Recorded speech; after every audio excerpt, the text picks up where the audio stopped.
If I could, I'd like to move the County Board of Commissioners Tuesday board meeting for June 21st, 2022 to order with the Pledge of Allegiance and the invocation led by Commissioner Tony Beer.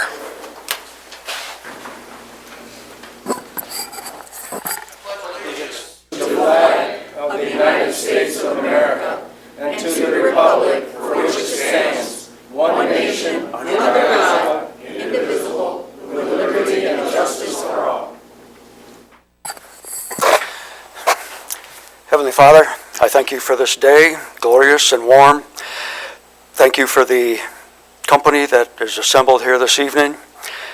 Please watch over us and help us to conduct our business today in a manner which is respectful to you. In Jesus' name I pray. Amen.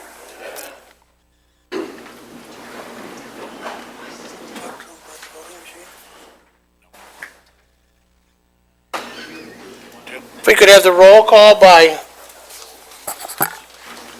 Chief Deputy County Clerk Sierra Soul. Yes, Mr. Chair. Commissioner Bear. Present. Commissioner Walls. Present. Commissioner Kennedy. Present. Commissioner Duckham. Here. Commissioner Pileski. Here. Commissioner Alexander. Present. Commissioner Williams. Present. Commissioner Snell. Here. Chairman Chatwell. Here. We have a quorum. Thank you. Approval of the agenda as presented. So moved. Yes, sir. From consideration of the consent agenda, item number 9B and 9F.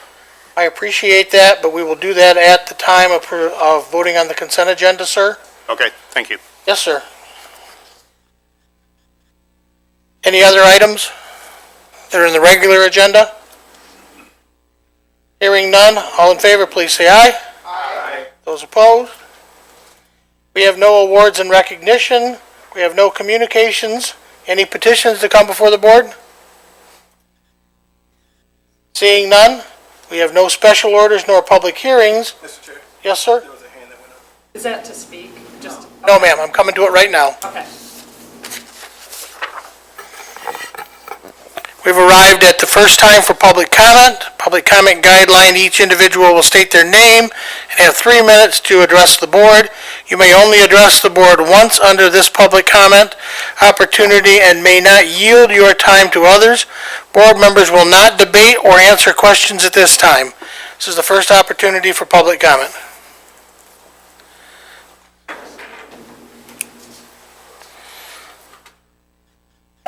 My name is Vanessa Malnix. I'm from Springport Township. I am given the Juneteenth holiday on Monday. It's a fitting time to recommend 2 books, at least one of which I think should be mandatory reading for Jackson County students. The first one is Amazing Grace, the story of William Wilberforce. He's from England. He dedicated his life to the abolishment of slavery, and this was actually given to me by a patriot, Amy Hawkins.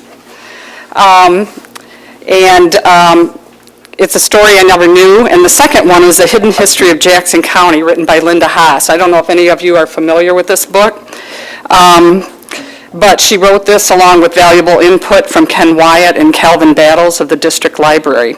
This book should be mandatory for all Jackson County students. Jackson was literally founded as a place of freedom for the abolishment of slavery. Names like DeLand, Blackman, Allen, and Sullivan, true heroes in the fight to abolish slavery. 2 newspapers were founded in Jackson for the specific purpose of the abolition of slavery. Stories about the Underground Railroad. One story of a slave owner traveling from the south to Adrian to retrieve this person who had to be relocated from there to the Watkins farm, which is between Brooklyn and Manchester, and it's a house that I played at as a child. Reading this book makes me proud to be a native of Jackson County, makes me proud to be a Republican, a party founded on the abolition of slavery. This is what should be taught to school children, not the division spurred on by the Marxist theology of DEI and CRT. The County of Jackson, Michigan can be proud of its heritage and its history. Thank you.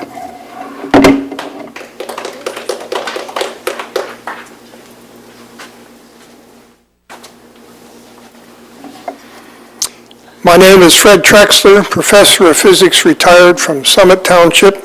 Tonight I'm speaking in favor of a tax increase of less than 1.5%, which seems small compared to the inflation rate right now. As you know, the half-mil tax to support the Jackson County Jail is expiring and needs to be renewed. But I have toured the Wesley Street Jail. Before my wife and I took the tour, I had thought that working at the jail would be a good first job for our granddaughter Rose, who has a bachelor's degree with highest honors in criminal justice. Now that I have seen the deplorable and dangerous conditions at this 70-year-old building, I definitely do not want Rose to apply. The building is literally falling apart, with the west addition separating from the original building. The sewer pipes are rusting out from the inside, so they break and leak sewage into catch pans and sometimes onto people. The heating and air conditioning systems have to be controlled manually by vice grips clamped onto a valve with no handle anymore. Cells are arranged in a linear array such that inmates cannot always be seen. This could be dangerous for the people who work there. The older parts of the closed-circuit surveillance system give poor quality images. The 2-foot-thick walls prevent radio communication within the building. These are just some of the problems that I learned about on our tour of the old jail. Jackson County needs a new jail for the safety of the Sheriff's Department and the inmates. I am asking the commissioners to support a 1 mil jail tax proposal for the November election. As Christians and American citizens, we want to see prisoners set free spiritually by Jesus, then rehabilitated to society. And I believe that Sheriff Gary Schuett is trying to work for rehabilitation. Thank you.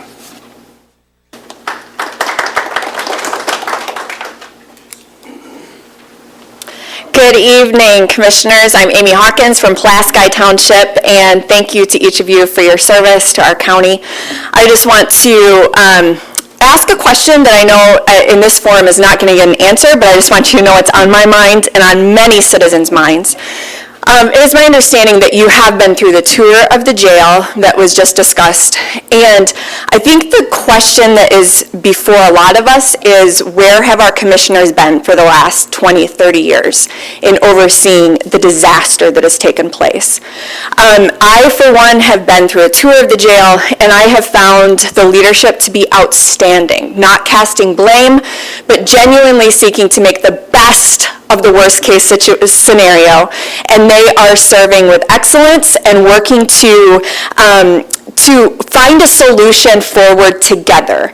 I know there are so many issues on your plates of priority. There are so many budgets that must be balanced and needs that are of great demand, but I would urgently speak on behalf of what I believe probably hundreds of citizens in the county to say, this issue matters to us. Please make sure our officers have good facilities to work in. Please make sure that inmates have good facilities to be housed in this season. And please help us make sure that we are serving both communities with the best that Jackson has to offer. Please make this a priority, and I look forward to further insight and explanation from our distinguished commissioners on this topic as a whole. Thank you very much.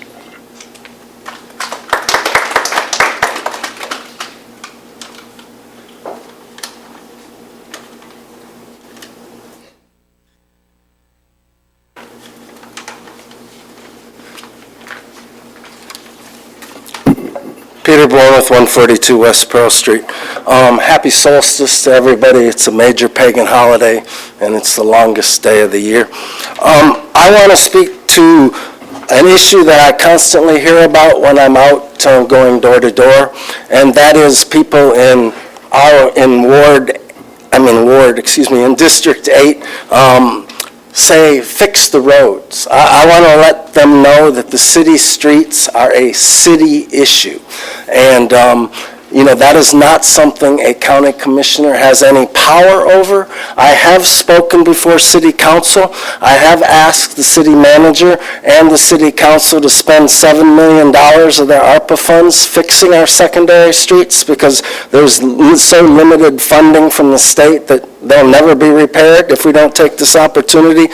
But that's a city decision and not a county decision. I also wanted to speak on, I think it's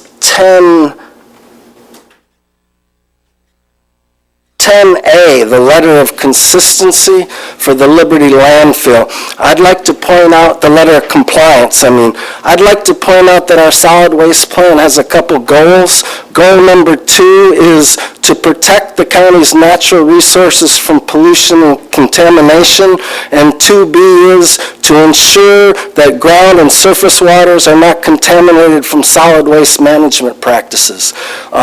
So I'd like to point out that the silting of the Grand River, and I'm here to speak for the Grand River, for our waters, I don't believe that the Liberty landfill is in compliance. A lot of this is coal ash, fly ash dust that is blowing off the top of the piles out at the Liberty landfill. They use that coal ash as a day cover.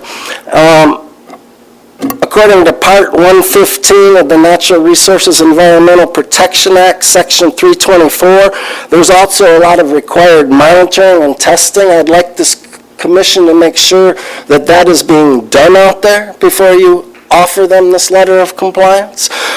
In the past, the Liberty landfill has not always been good about following state regulations. And also, I want to finally say that Parks is here with a number of requests. They all look good to me, but they had put in a handicapped kayaking dock out at Vandercook Lake for about $50,000. I talked to the people out there at the Vandercook Lake kayak rental, and so far there's only been one person who has used it this year. 15 seconds. So if that continues through the summer, June, July, and August, we have paid $50,000 for the opportunity for 3 people to take a paddling trip.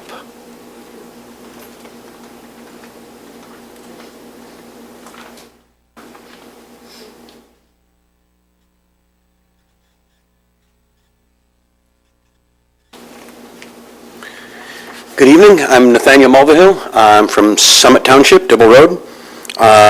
I'm running for Jackson County Commissioner in District 5. I'm a long-term proud Jacksonian and Michigander. I've lived my entire life in Michigan, and most of it right here in Jackson County. I'm a father of 2 grown children. Both are homeowners, one right here in Jackson County. I raised my kids through a recession without a college education and mostly on a single income. I am a proud Northwest High School graduate. And as such, I'm a strong supporter of public schools and public school teachers. My kids and I, as well as my brothers and sister, would not be as successful as we are without the public school system. My sister felt the call and she even became a teacher. I understand the struggles of teachers and know that teachers and the public school system know better than the general population about how and what our kids need in order to learn. In my 30 years, plus at this point, 30-year career in entertainment lighting, I have traveled the country, and yet I always have returned to Jackson. Jackson is a great city and county with lots of potential. I plan to work together with Jackson City and all the other townships to build a more collaborative county and county commission. I'm hoping to bring Jackson County forward, focusing on ecology, science, listening to the experts in their fields, increasing business interests, and by business interest I mean local interests, not a couple more Dollar Generals. Although I won't be increasing diversity as another white guy on the Jackson County Commission, I will be increasing diversity of thoughts and ideas and equity. The County Commission needs to become more progressive and have a variety of viewpoints. I embrace science and evidence. I am a creative thinker and someone who works to find solutions. I am pro-union, pro-teacher, pro-family, pro-choice, and a strong LGBTQIA+ ally. I am pro-hunter, I am pro-sensible gun laws, and Black Lives Matter. If you live in my district, District 5, I am asking for your vote. If you don't live in my district, I'm asking for your support. I thank you for your time.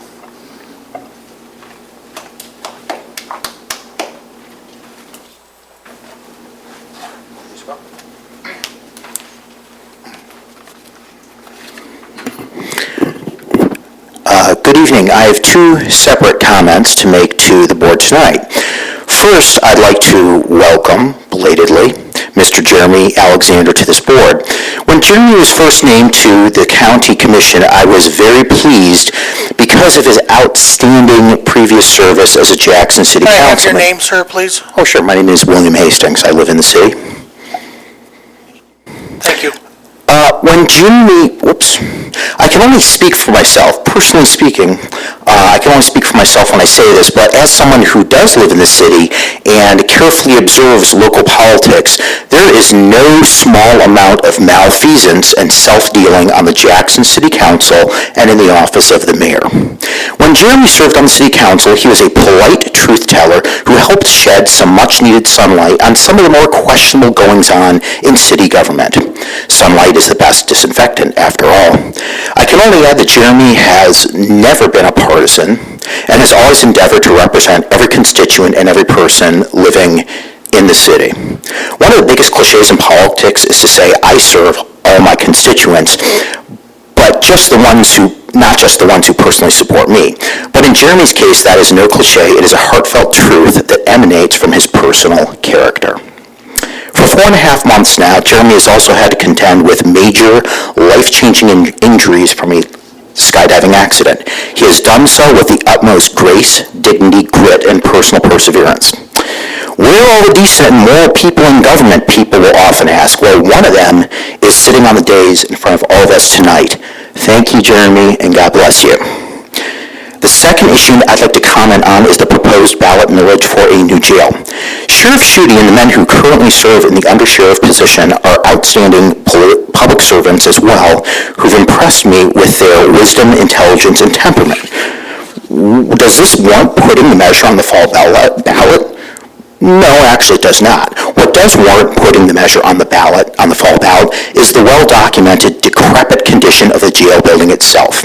In the most recent MLive article about the jail, Sheriff Schutte commented, the clogs are stronger than the pipe. Though this is a serious topic, I had to laugh. I laughed because these 7 words function as a good executive summary of the problem at hand.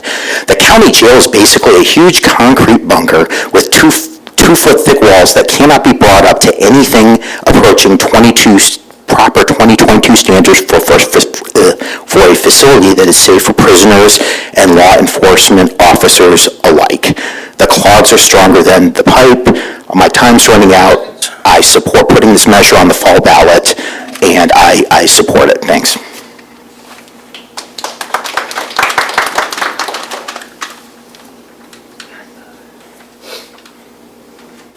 Any other public comment? Any other public comment? Public comment is now closed. We have no special meetings of standing committees. Entertain the approval of minutes from May 17th, 2022. So moved. I have a motion and support.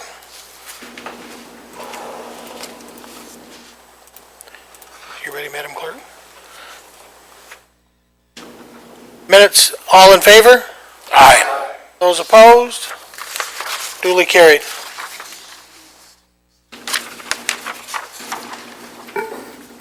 We've arrived at the consent agenda. Entertain a motion. Support. Have a motion and support. Commissioner Snell. Yes, sir. I'd like to have 9B and 9F removed.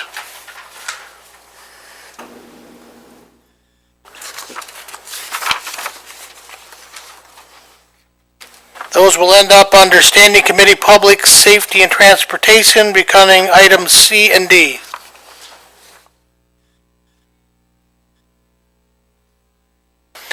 Any other items? Mr. Pileski.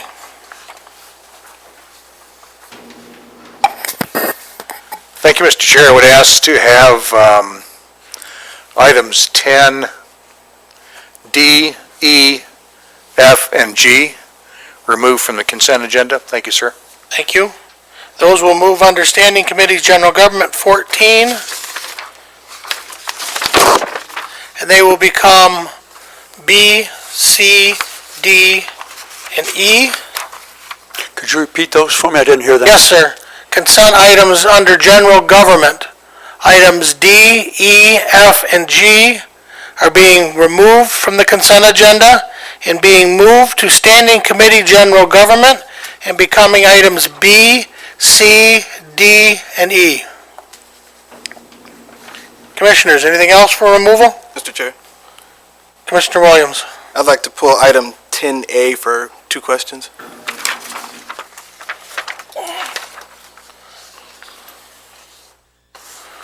Region 2 Planning, Letter of Consistency, General Government. We will be moving that to Standing Committee, General Government, F. Yes, sir. Any other items for removal? Clarification. Yes, sir. Commissioner Snell, did he say item 9B? B as in bear? Did I hear that letter correctly? Yes, sir. Thank you. The J. Oil Gas Lease, Belling Road Pit. Any other items?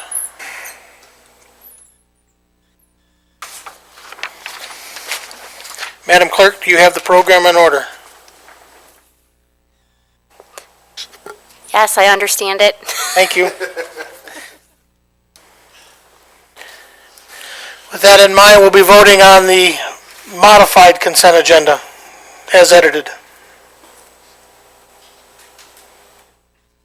Could you please post the vote when ready?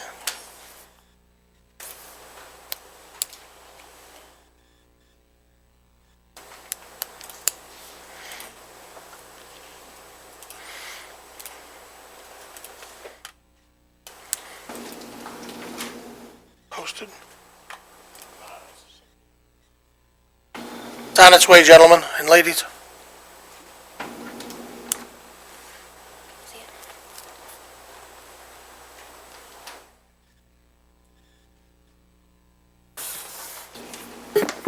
Motion passes. 9-0. And you posted it?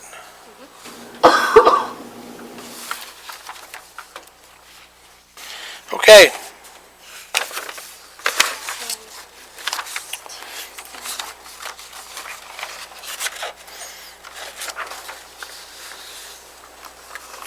Standing Committee, Public Safety and Transportation, chaired by Vice Chairman Corey Kennedy. Commissioner Kennedy. Thank you, Mr. Chair. Tonight we have some appointments.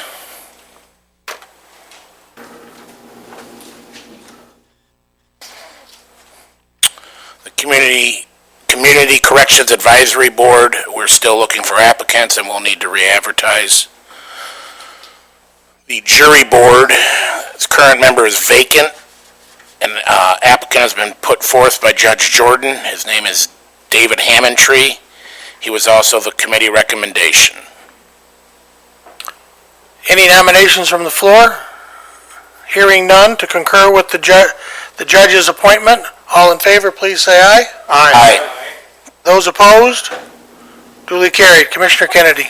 The next appointment's on the Emergency Management Advisory Board. It's a county commissioner position. The current member is Tony Bear. Due to scheduling conflicts, Commissioner Bear could no longer do that. Commissioner Snell has graciously stepped up, and that is the committee recommendation. Any nominations from the floor? Hearing none, all in favor? Aye. Those opposed? Commissioner Kennedy. Takes us to item B, prosecutor's staffing request.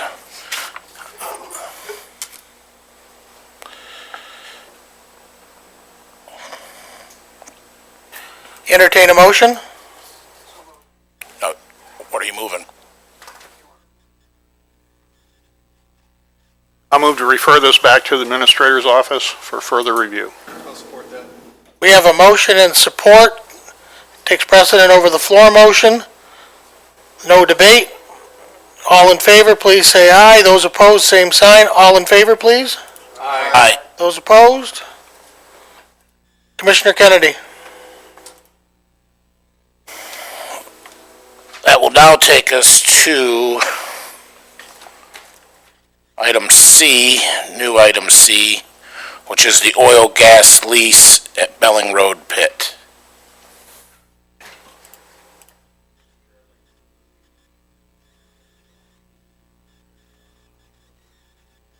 Support.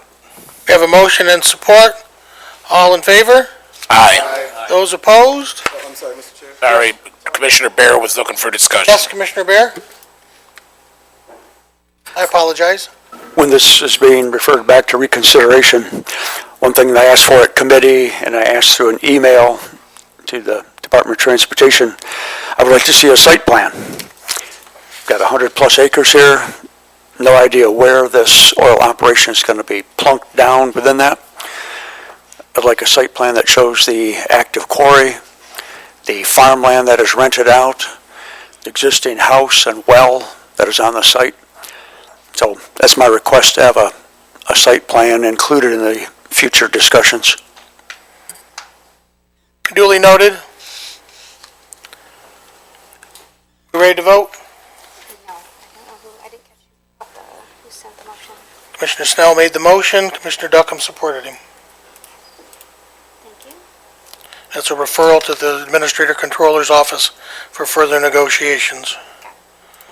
All in favor? Aye. Those opposed? Commissioner Kennedy. It takes us to item D, the Leone Township primary roads.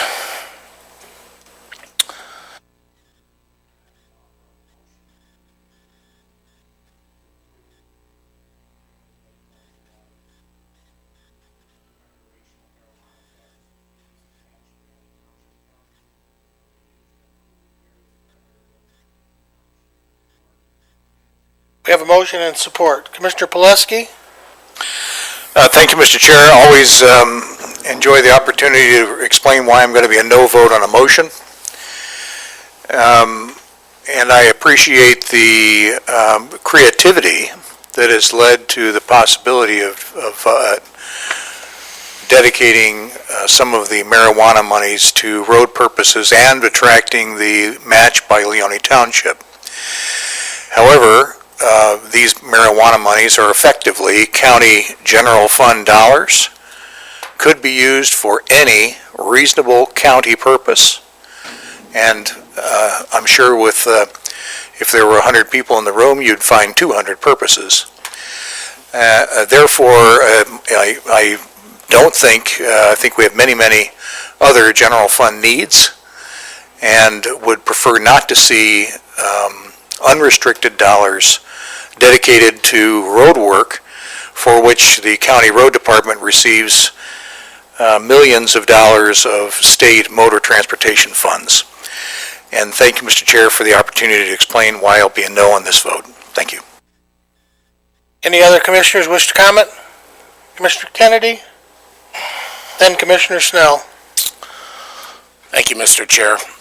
While Commissioner Pileski is correct in that the funding can be used for anything, should be duly noted that the funding was created in Leone Township by the marijuana businesses in Leone Township, and the roads that we're looking to repair are the roads that all the customers from all over Jackson County travel.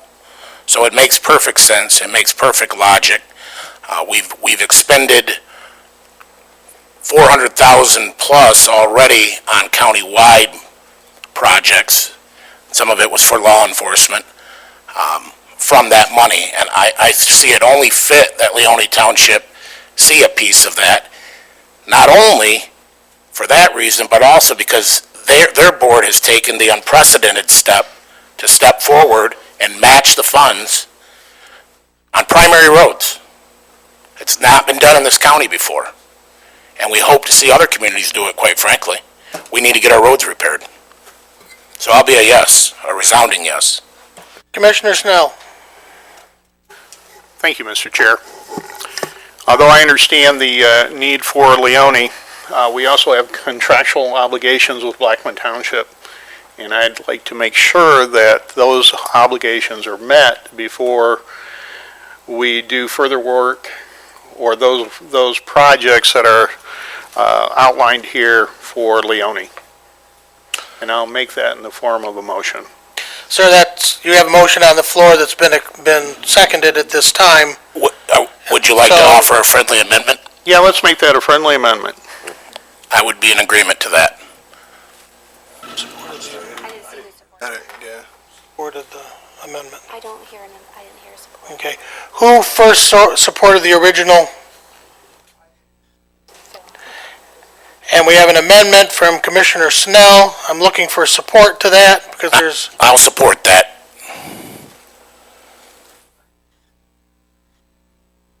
The amendment is to make sure that we're taking care of our contractual obligations to Blackman Township before spending the money within Leone Township on primary roads. Yes. Speaking to the amendment, Commissioner Poleski. Thank you for the opportunity to speak to the amendment. I think, regrettably, we are demonstrating our own parochial views in our own districts over the use of general fund dollars, and that's even worse than the original motion. Thank you, Mr. Chair. Any further comments from commissioners? Any further comments from commissioners? Voting on the amendment first. Are you ready? Madam Clerk. I'll do yea and nay, don't worry. All in favor? Aye. Aye. Those opposed? Nay. Let the minutes reflect 7-2 on the amendment. We're at to the original motion. Moved by Commissioner Kennedy, supported by Commissioner Duckham. All in favor? Aye. Those opposed? Nay. Let it reflect 7-2. Commissioner Kennedy. Thank you, Mr. Chair. That concludes Public Safety and Transportation's business tonight.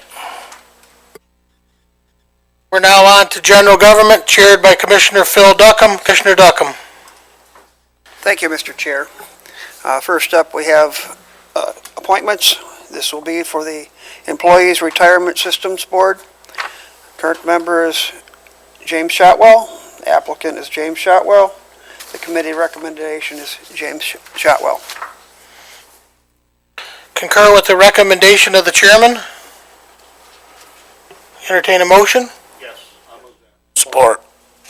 We have a motion and support. All in favor? Aye. Aye. Those opposed? Duly carried. Commissioner Duckham. Thank you, Mr. Chair. This will be second item, item B, elevator repairs at the Jackson County Tower Building. Is that in the form of a motion? Yes, sir. I have a motion and support. Any commissioner comments? Commissioner Poleski. Thank you, Mr. Chair, and I apologize for being the clanging gong tonight. Just to save time, I'll be a no on the four items. Not that I believe we don't need to do the work. I think we absolutely do need to do the work. But as I noted in committee, we're continuing to dedicate ARPA monies without doing what I consider to be a critical part of our ARPA responsibilities, which is to determine which of our buildings might we mothball or sell. We have proven that we can do with less office space in this county, and I'd like to see us understand that plan before we dedicate too much of our ARPA monies. I absolutely respect the work of the administration and of our building people in recommending these repairs. I believe they need to be done, but thus far, whatever leverage, what small leverage I have, has not been able to pry loose a report that will indicate how we might trim ourselves of some buildings in this county. And so I'll be a no, regrettably, but that's what I'm looking for. Thank you, Mr. Chair. Commissioner Duckham. Thank you. I'll be a yes on all four. It's full well knowledge amongst the board here that the plan is coming forth on the possible building divestiture, and the Region 2 is working on other projects. Might I point out that if we do decide there's a building that we don't need, none of these buildings could be sold without fixing the current problem that is listed here and scheduled for repair by our facilities. So I will definitely be a yes. Thank you. Any other commissioner comments? Commissioner Kennedy? I'd concur with everything Commissioner Duckham said and also add that the reason the report hasn't come from administration is because Region 2 has been utilizing their resources to study the sheriff's millage proposal. Unfortunately, you have to set priorities, and the jail's a pretty big priority right now, but that report's coming, and the reality is that elevator there doesn't work. The elevator at the Human Resource Building doesn't work, and we have roofs that need to be repaired. So they need to be done regardless of the report. I don't believe any of the three buildings will be closed. So I will be a yes. Thank you. Any other commissioners? Commissioner Bear? Yeah, I can understand the need to figure out which buildings we're going to mothball, if some of them are that bad, but I think it's highly unlikely we're going to mothball the courthouse. So yes, we ought to fix the roof on the courthouse. The Human Service Building, I doubt we're going to mothball that, so we need to fix the roof so it's not leaking. The tower building here, highly unlikely we're going to mothball this building. So yes, let's fix the masonry and the stone before it falls off the face of the building and kills somebody. Elevator modernizations, yeah, none of those buildings are going to be mothballed. So if there is consideration in the future to just close existing buildings, yeah, we need to follow that, but I don't see any of these buildings being in that category. So I'll be supporting all four of these. Commissioner Snell? Thank you, Mr. Chairman. I also echo Commissioner Pileski's concerns. And I also understand the point of repair for these buildings. I will be a reluctant yes. Thank you. Any other commissioner comments? Seeing or hearing none, Madam Clerk, could you please post the vote on Facilities Jackson Elevator Modernization Project? I'm up.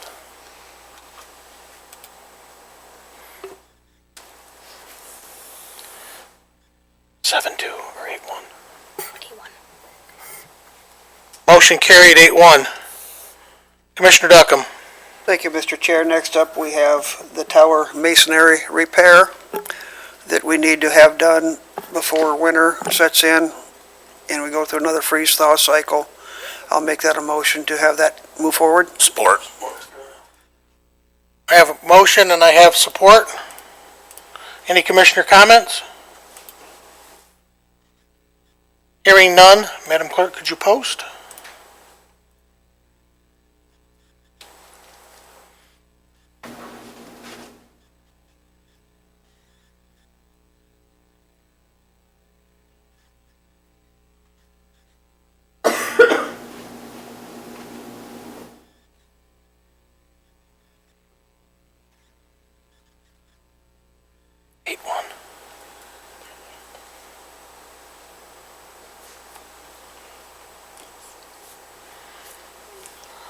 Motion carries 8-1. Commissioner Duckham. Thank you, Mr. Chair. Next up, we have item D.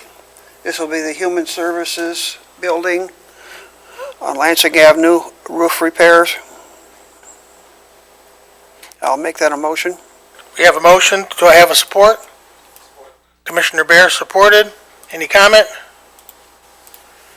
Madam Clerk, when you're ready.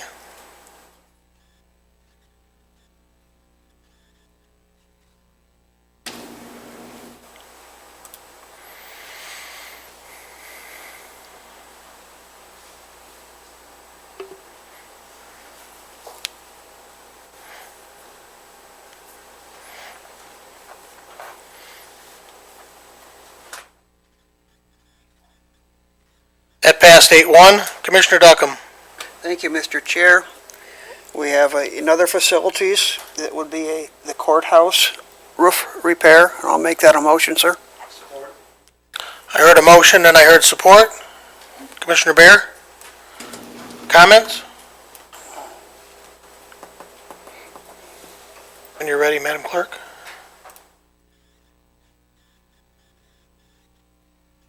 Yes.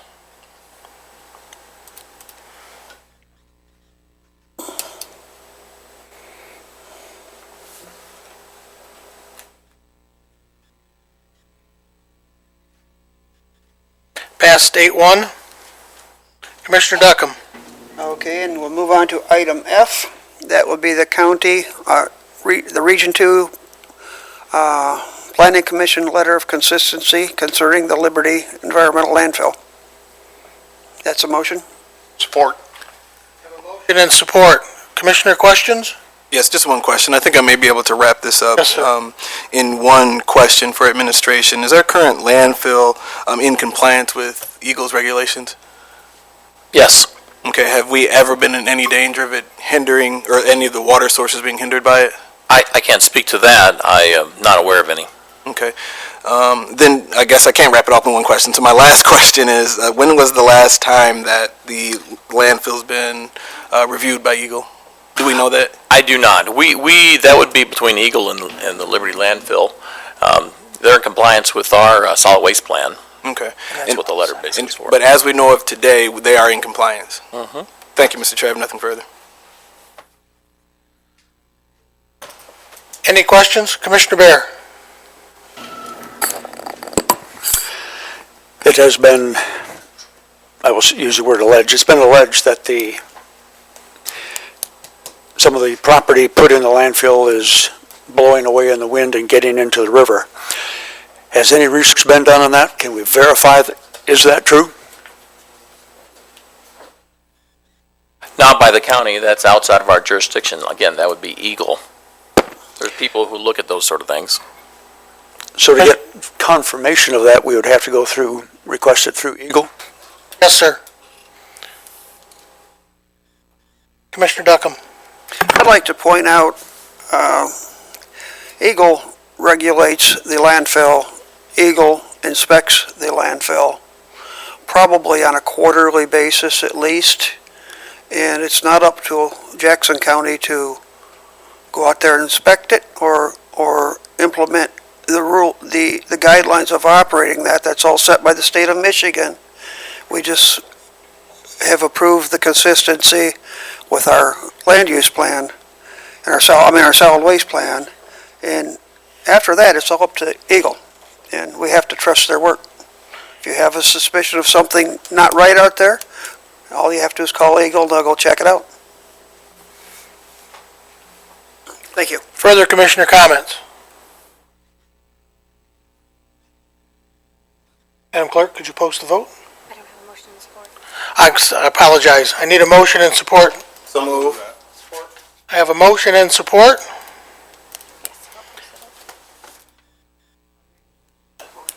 You did.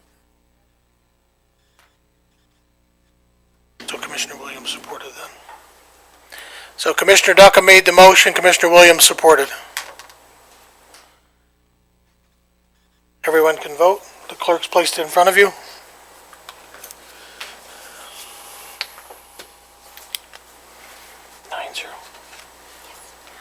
Passes unanimously.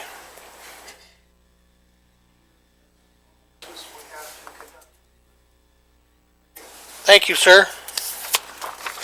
We've arrived at Human Services, chaired by Commissioner Earl Pileski. Commissioner Pileski. Thank you, Mr. Chair. We have no items for action tonight. Thank you, sir. We have no unfinished business. We're at new business. We've arrived at the sheriff's jail proposal. Sheriff, would you like to join us?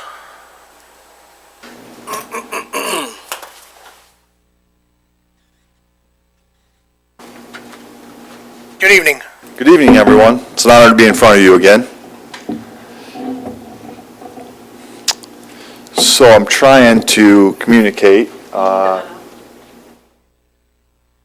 So I have the architectural group on Zoom. So if you have any questions for them, they'll be able to answer them for you. That's why I brought my phone up, just in case I needed to communicate with them to make sure this goes as smoothly as possible.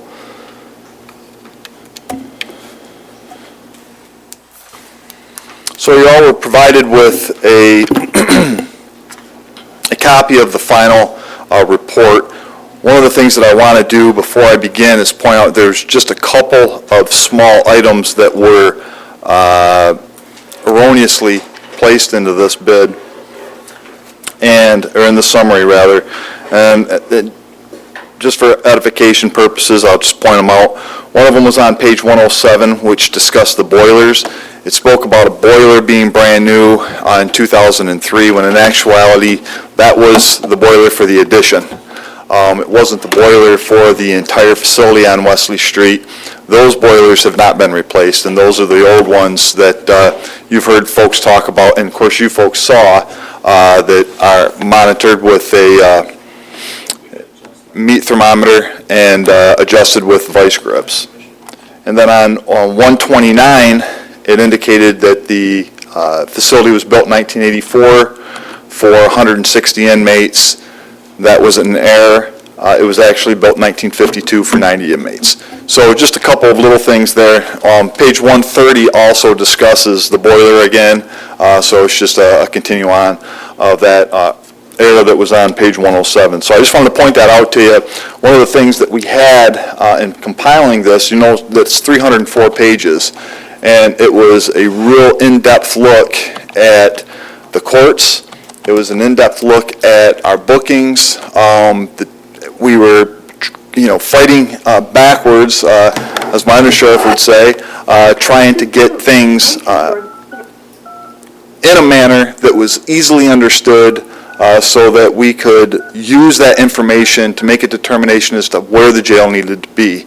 So there was a tremendous amount of work by my staff, by myself, and by the architectural group to get that all compiled. So there are 3 participants in the meeting. So when we were doing this, we didn't have a chance to go over the final study and nitpick every little thing. So we did have that opportunity here the last couple of days, and those are things that I picked up prior to having this put on board doc. So those are just some corrections I wanted to point out.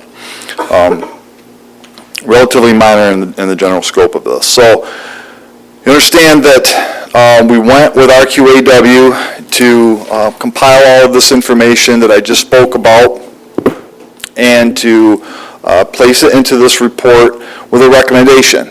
And the recommendation is to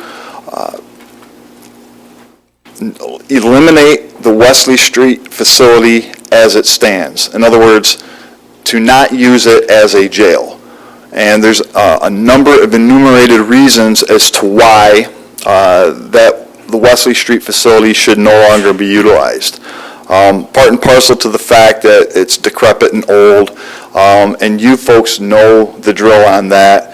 You've seen the facility yourself, so you understand the problems with it. This is confirmation that simply cannot be fixed. We knew that probably going into it, but we needed an architectural service to come in and give us a good hard evaluation of the premise to make that determination conclusively, so we can go forward knowing that we're doing the right thing. So in this particular circumstance, that was what they came up with. One of the other things that they found out was that we're chronically overcrowded. And what's important to understand about that is what overcrowding really means. So we have a classification issue that I've spoken with you folks about in the past, and that classification issue refers specifically to inmates that are at a high level. These are the people that are shooting. These are the people that are involved in criminal sexual conduct or rape complaints. These are the people that are involved in your high-end crimes like murder, arson, those types of things as well. We have a lot of them. This is our pretrial detention area, and we have a lot of them in our facility, and we have to classify them appropriately. In addition to that, a lot of them know one another, so we have to keep them segregated from each other as well. So this creates a series of different problems for us in the classification issue. Now, the Chandler Road facility, which is kind of our overflow, if you will, what that is basically the lowest level of classification that we can offer an inmate. And they are able to go out there in that dorm-style barracks and serve out their misdemeanor sentences. Well, that works well and good, but we have an overcrowding of pretrial detainees, so we can't use the Wesley Street facility for that.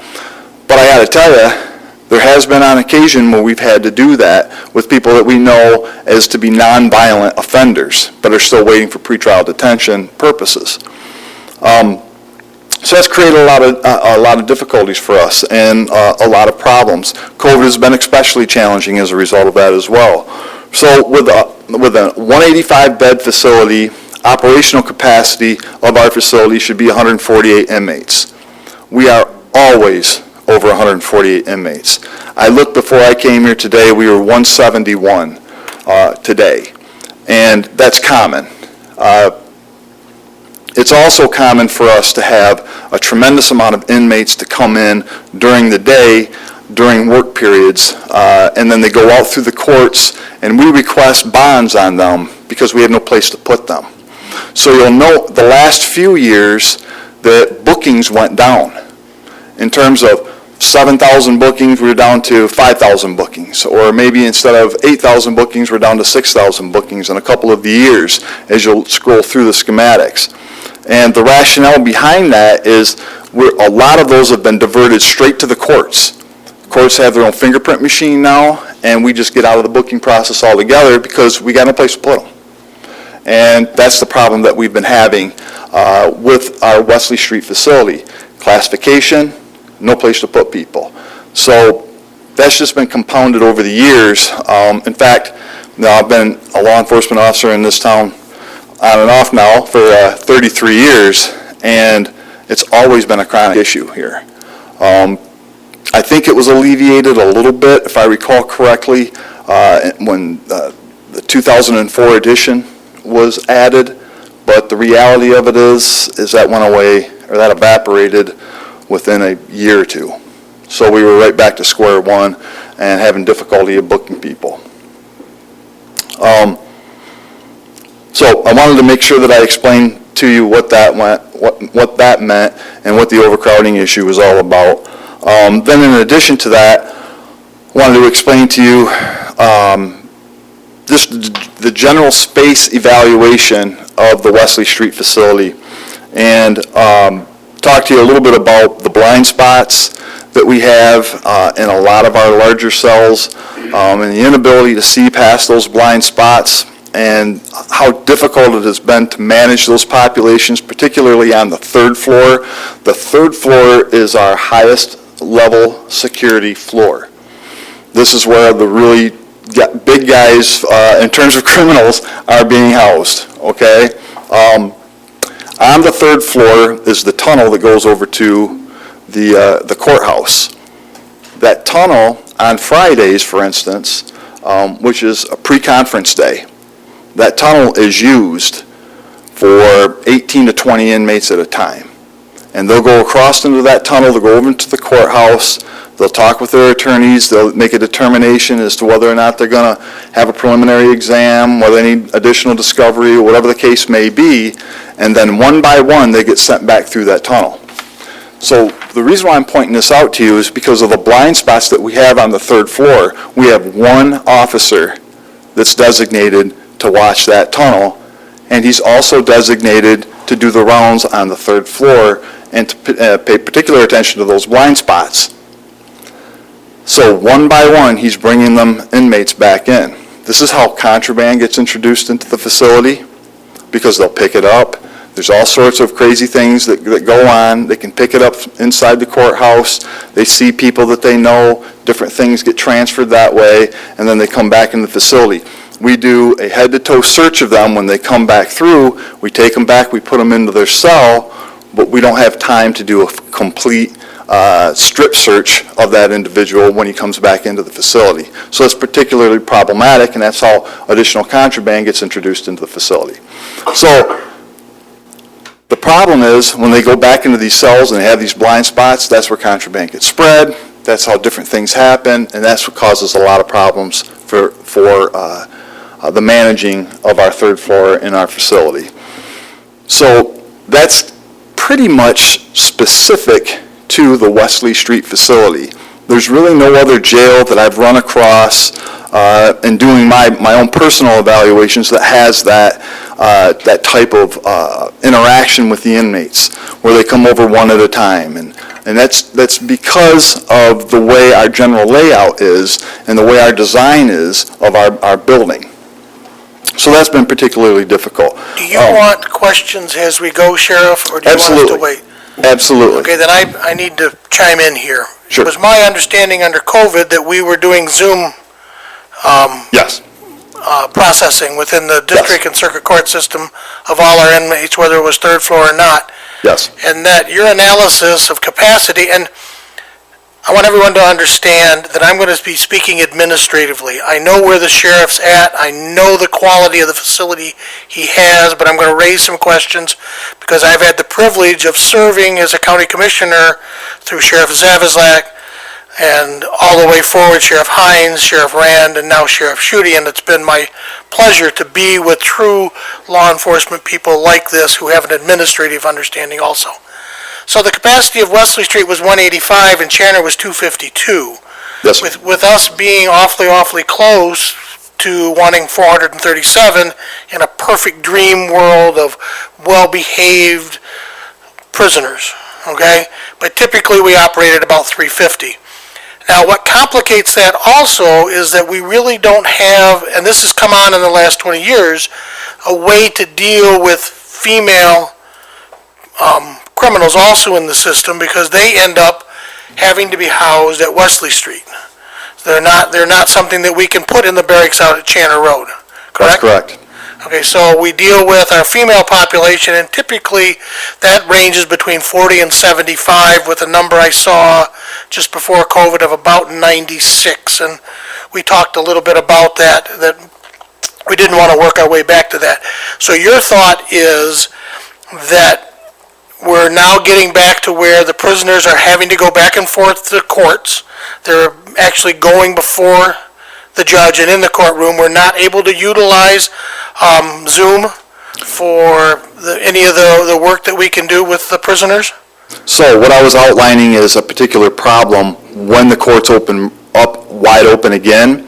Okay. However, we do have a couple of judges that want that physical inmate into their facility, into their courtroom. So what happens is they leave and it's under the same premise. So we'll get 9-10 of them to go over at a time for one particular judge because they want them face to face, and then we still have that issue. What I was outlining is how the facility works and how we manage it right now. Now, COVID has caused us a lot of other special challenges that have been particularly disarming. But this has not been one of them except for just a couple of judges. So I hope I made that. Yeah, I understand. Yeah. So that's not happening every day like it used to, but it's still happening. Yes, sir. How, I would assume you're going to have to on Fridays run 2 or 3 trips with a jail van to get them from the new jail to the courthouse then?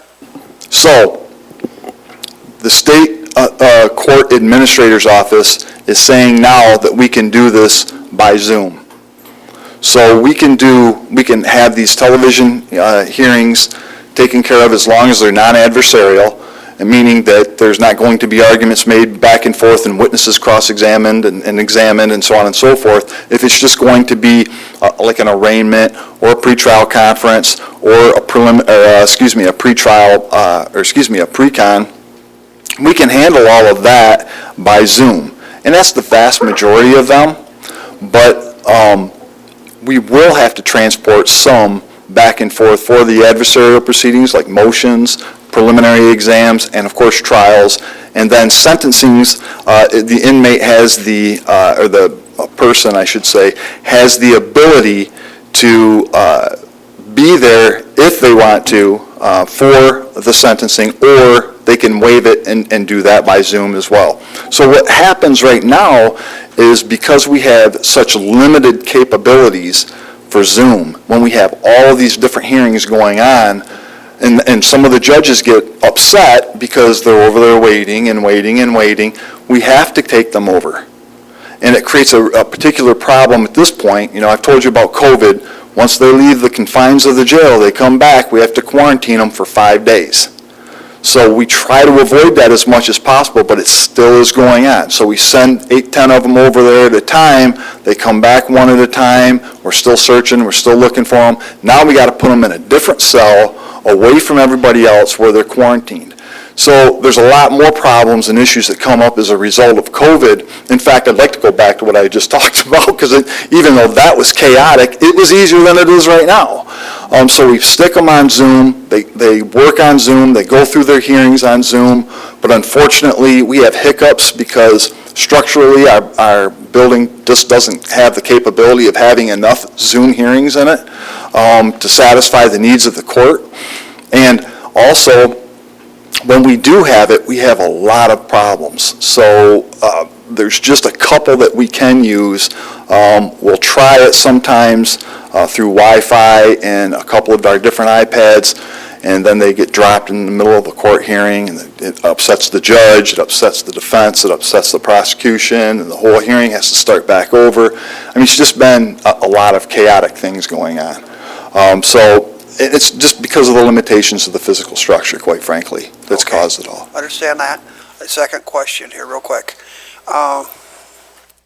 With not having to address the blind spots and the way that the jail is not laid out properly, would that create more efficiencies within your jail staff where maybe we wouldn't need as many? Because we have eliminated the blind spots, and we could simply assume that the money we save there would help pay for the new jail? That's a great question. That is a great question. And the answer to it is this: we're going to be having a larger population. As a result of having a larger population, we're going to need additional corrections deputies. So the answer is yes and no. And what I mean by that is, yes, we won't need as many for a population the size that we need, but no, we're probably going to be right about the same as what we have right now. So we're going to kind of balance that out. In other words, right now our population level on Wesley Street is 171. If we had 250 inmates in a new facility on Channer Road, we could get the job done with the same amount of people that are taking care of the 171 as would be the additional 70 that we would put over on Channer Road. So it seems like we would be able to get away with less, but because we're increasing the population of our jail, it's going to about balance out to where we are right now. Followed you. Thank you. Thank you. Hearing nothing else, I'll just kind of go through this. You guys know me. You won't get home until midnight if I keep talking. So I'll do my best to kind of just hit the highlights here. Please let me know if there's anything else that you have questions on. Essentially, and I'll get, I think the most important thing here is to kind of cut to the chase. I'm quite certain that you gentlemen are aware of the need because you've all came to the facility. So what I'm looking at here in the proposal, it's actually on page 43, but it's 40 inside of the proposal. And that's the proposed total project cost estimate. So when I first came to you, I explained that I had a couple of architects in that were not RQAW who said the cost would be about $40 million. Well, as we continue to look at this, a lot of things changed in the world, and costs went up considerably. Inflation went up. Nobody could foresee that coming. So as a result of that, our costs have gone up for this project. But I'm happy to tell you, not terribly. Not terribly. Now, originally, when I came to you, I told you that I had spoken with the city under the idea that perhaps we could share some services and perhaps share the building. But that just doesn't seem that it would be feasible right now. And the reason for that is the costs to have a shared facility would be extraordinarily high. When we put all of that together, we were looking at somewhere in the neighborhood of $70 to $74 million. And that was, I'm not sure I'd vote for that, so I don't think I could ask you to vote for that. Nor do we want to ask the citizens to vote for that. So anyway, we scaled that back. We do have some information in here about a joint facility in the event that becomes possible at some point in time. But the reality of it is, what we need is a jail. We need a good working jail, modern jail. I'm not worried about my office space, what that looks like, but I'm worried about the jail. And when you look at the jail here on page 40, those are the costs. And the reason why there's a low and a high, I'll let the architect speak to that, but it's because they simply don't know what's going to happen from one day to the next with kind of the tumultuous season we're in right now. But you're looking at a total project cost for a Channel Road jail of $36 million on the low end, and on the high end, $41 million and some change. So we're right in that ballpark of the $40 million. Now, what you're not getting out of that is a new facility on Wesley Street. So in order to get that, you have to look at the second potential future scope, and that's the Wesley Street Sheriff's Office. Now, on the low end, that would cost an additional $11 million and some change, almost 12, and then on the high end, it would be just over $13 million for a new Wesley Street facility. Now, that would be in addition to the Channel Road facility. Yes, sir.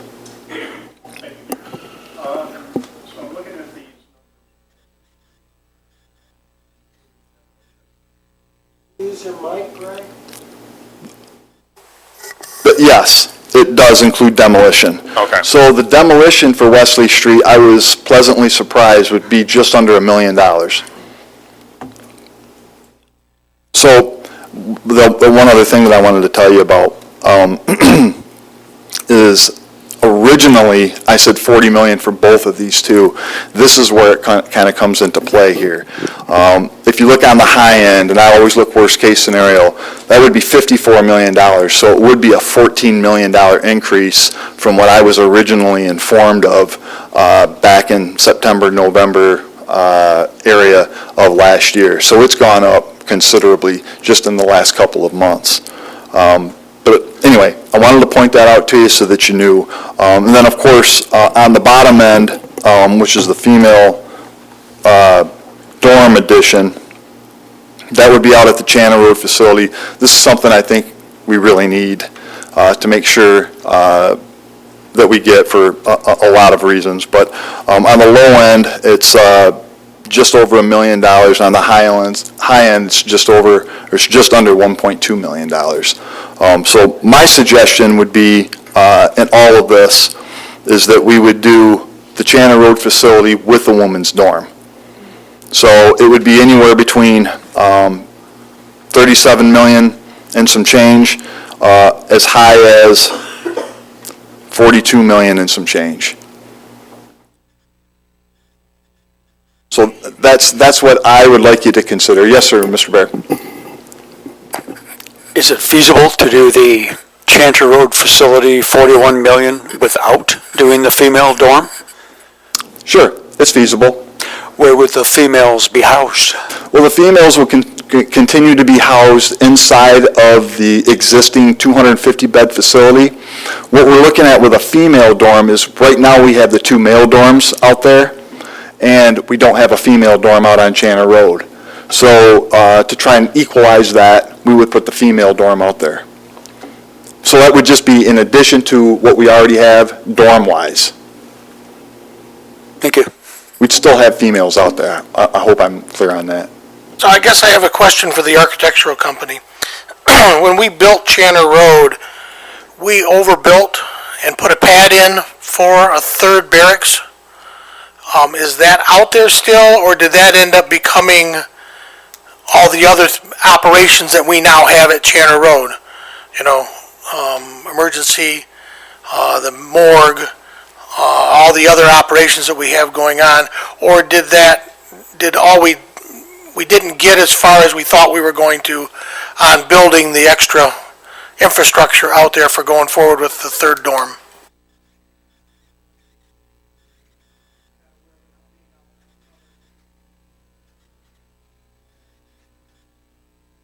No, sir, it's not. This is Sanjay Patel, Project Manager for KW Corporation. Good afternoon, good evening, everyone. During our investigations of Chanter Road, we did not see any pads that were ready for a future expansion that we could tell. And we looked at the plans also that were available to us, and I don't believe that was built. But if somebody has any information regarding that, we'd be more than happy to look at that. I don't believe that it was, sir. In fact, I think it was encompassed into either the ME's office or something else. And I would believe that. yes, sir.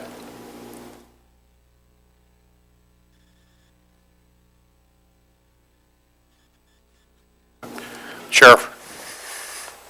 Yes, sir. Okay, so looking at the worst part of this project, which is Wesley Street, we would continue to use that? No, so I mean, if we weren't to build a new building, what are we going to do with that? So, no, I would not use it for a jail. Would it have any use? I could use it for my offices. One of the things that I suggested was that we'd also move road patrol out onto Chanter Road. We could retrofit the current administrative building to have additional locker rooms and add some needed showers out there for them. We could transfer our automobiles out there and have everyone out on Chanter Road in a new facility. And my offices could stay on Wesley Street. We could mothball 90-95% of the building. I could still stay in it along with the ladies that work the front counter, along with the undersheriff and my two captains, which is required by the law. We could still occupy that front portion of the building if need be. And I'm just looking at it in terms of cutting costs and making it feasible for the county. Okay, I understand that, but I mean, the worst part of this project is Wesley Street, and that needs to be scraped off the face of the earth. I appreciate that.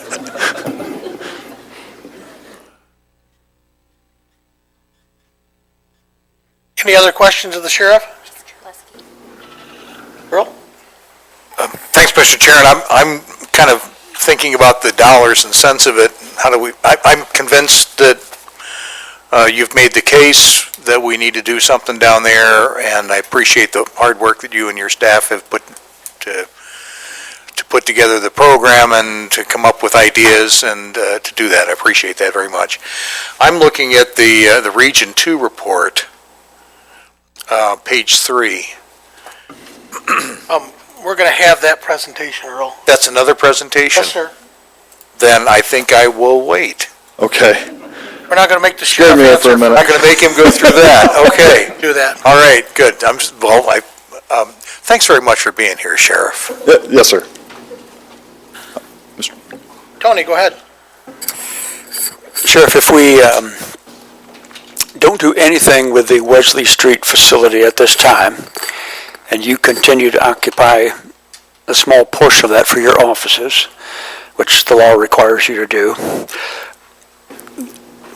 when would we and how would we in the future get that $11 to $13 million to knock the worthless part of it down? I mean, if we don't fund all three of these at this point, when and how will we fund Wesley Street later? That's a great question, and I don't think I've got an exact answer for you, but some of the things that I've kind of been rolling around in my brain are, if there's a vacant building that comes open somewhere in the downtown proximity that would make sense to buy and for my office to occupy, then we could do something like that and then handle the Wesley Street facility from that point in terms of demolition. Something that may be cheaper than the $11 to $13 million. Maybe we could get something for $2 $2 million or $3 million, and maybe I got a pipe dream, but I'm just thinking if there's something else that we could do to make it as cost-effective as possible. You know, I'm willing to do whatever we need to do. My issue is the jail, and if we got to live in Wesley Street, myself and the command staff, we're fine with that. We just want to make sure that the jail's taken care of. Thank you. Yes, sir. Anything else, commissioners? The administrator would like to ask some questions, if he may. Thank you. Just help me understand, because when we had originally spoke, I was thinking of pods. You know, Yes. And I was thinking of it as like in four. I think of, like you said, there's the scary criminals and there's the lighter weight criminals. Yep. And the lighter weights can be in the dorms, but the ones that are scary and dangerous, we have to have them isolated. And that's true of the women too, right? Yes. So we have need of 4. And I'm sorry, need of 4. 4 pods. 4 pods. I think of the barracks as just one big pod. For Oh, I see. Lighter. So, Criminal light. if you can indulge me for just a moment. So if you scroll a little bit deeper into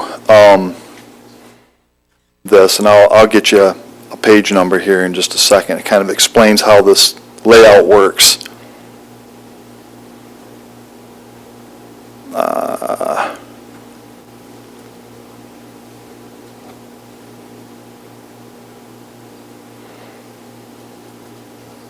This is a big report. So, essentially the way, I'll just explain it as I continue to look.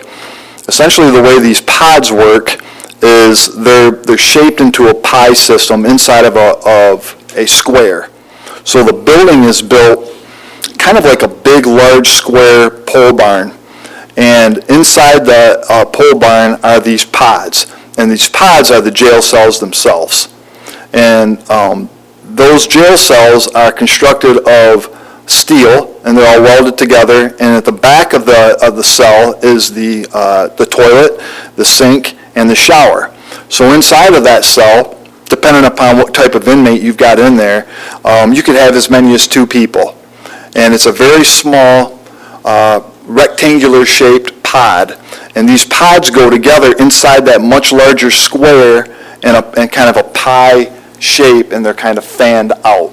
So you'll have multiple people inside of these pie-shaped areas inside of these little pods. The officers in the middle. And the officers in the middle. Similar to what Calhoun County has? Calhoun County's got more of a linear design. It's just like what Livingston County has. Okay. Livingston County is exactly what we're talking about. So, like if you start at, it looks like on page 224, and you can kind of see a little bit on 225 how that is set up. And we have a central control center in the middle, and it's all windows, and it's got digital screens all around it as well. And then inside of those windows, those are your pie shapes that go off from it.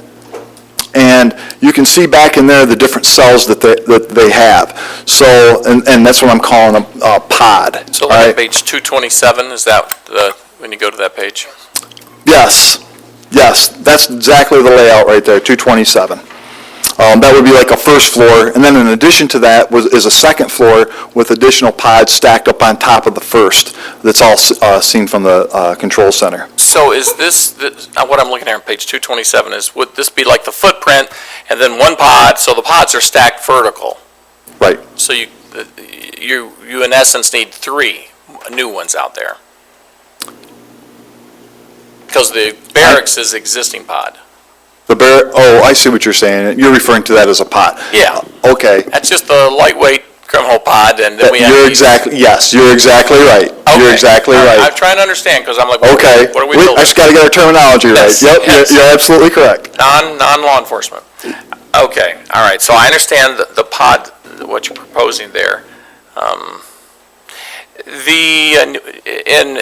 For the benefit of the board, the sheriff and I have spoken a number of times about this and banged around some different ideas. And the one that I haven't heard mentioned yet is relocating you to one of our existing buildings in Jackson. Right. And meaning scraping off the building over there, it becomes more parking, and you could utilize some potential space that we have for your office and command staff, I suppose. And your officers would be relocated to Chanter. Yes, sir. Okay. Now, the question I have with that, though, is don't we need a sally port and some holding cells over at Wesley?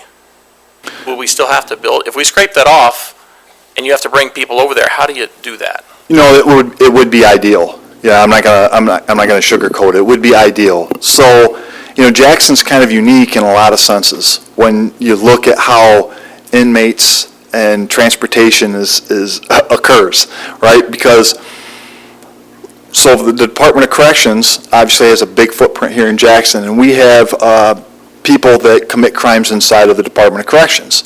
So they bring folks to our county jail, and these are bag fellas. These guys have been convicted of crimes already, and they've done other crimes in the prison.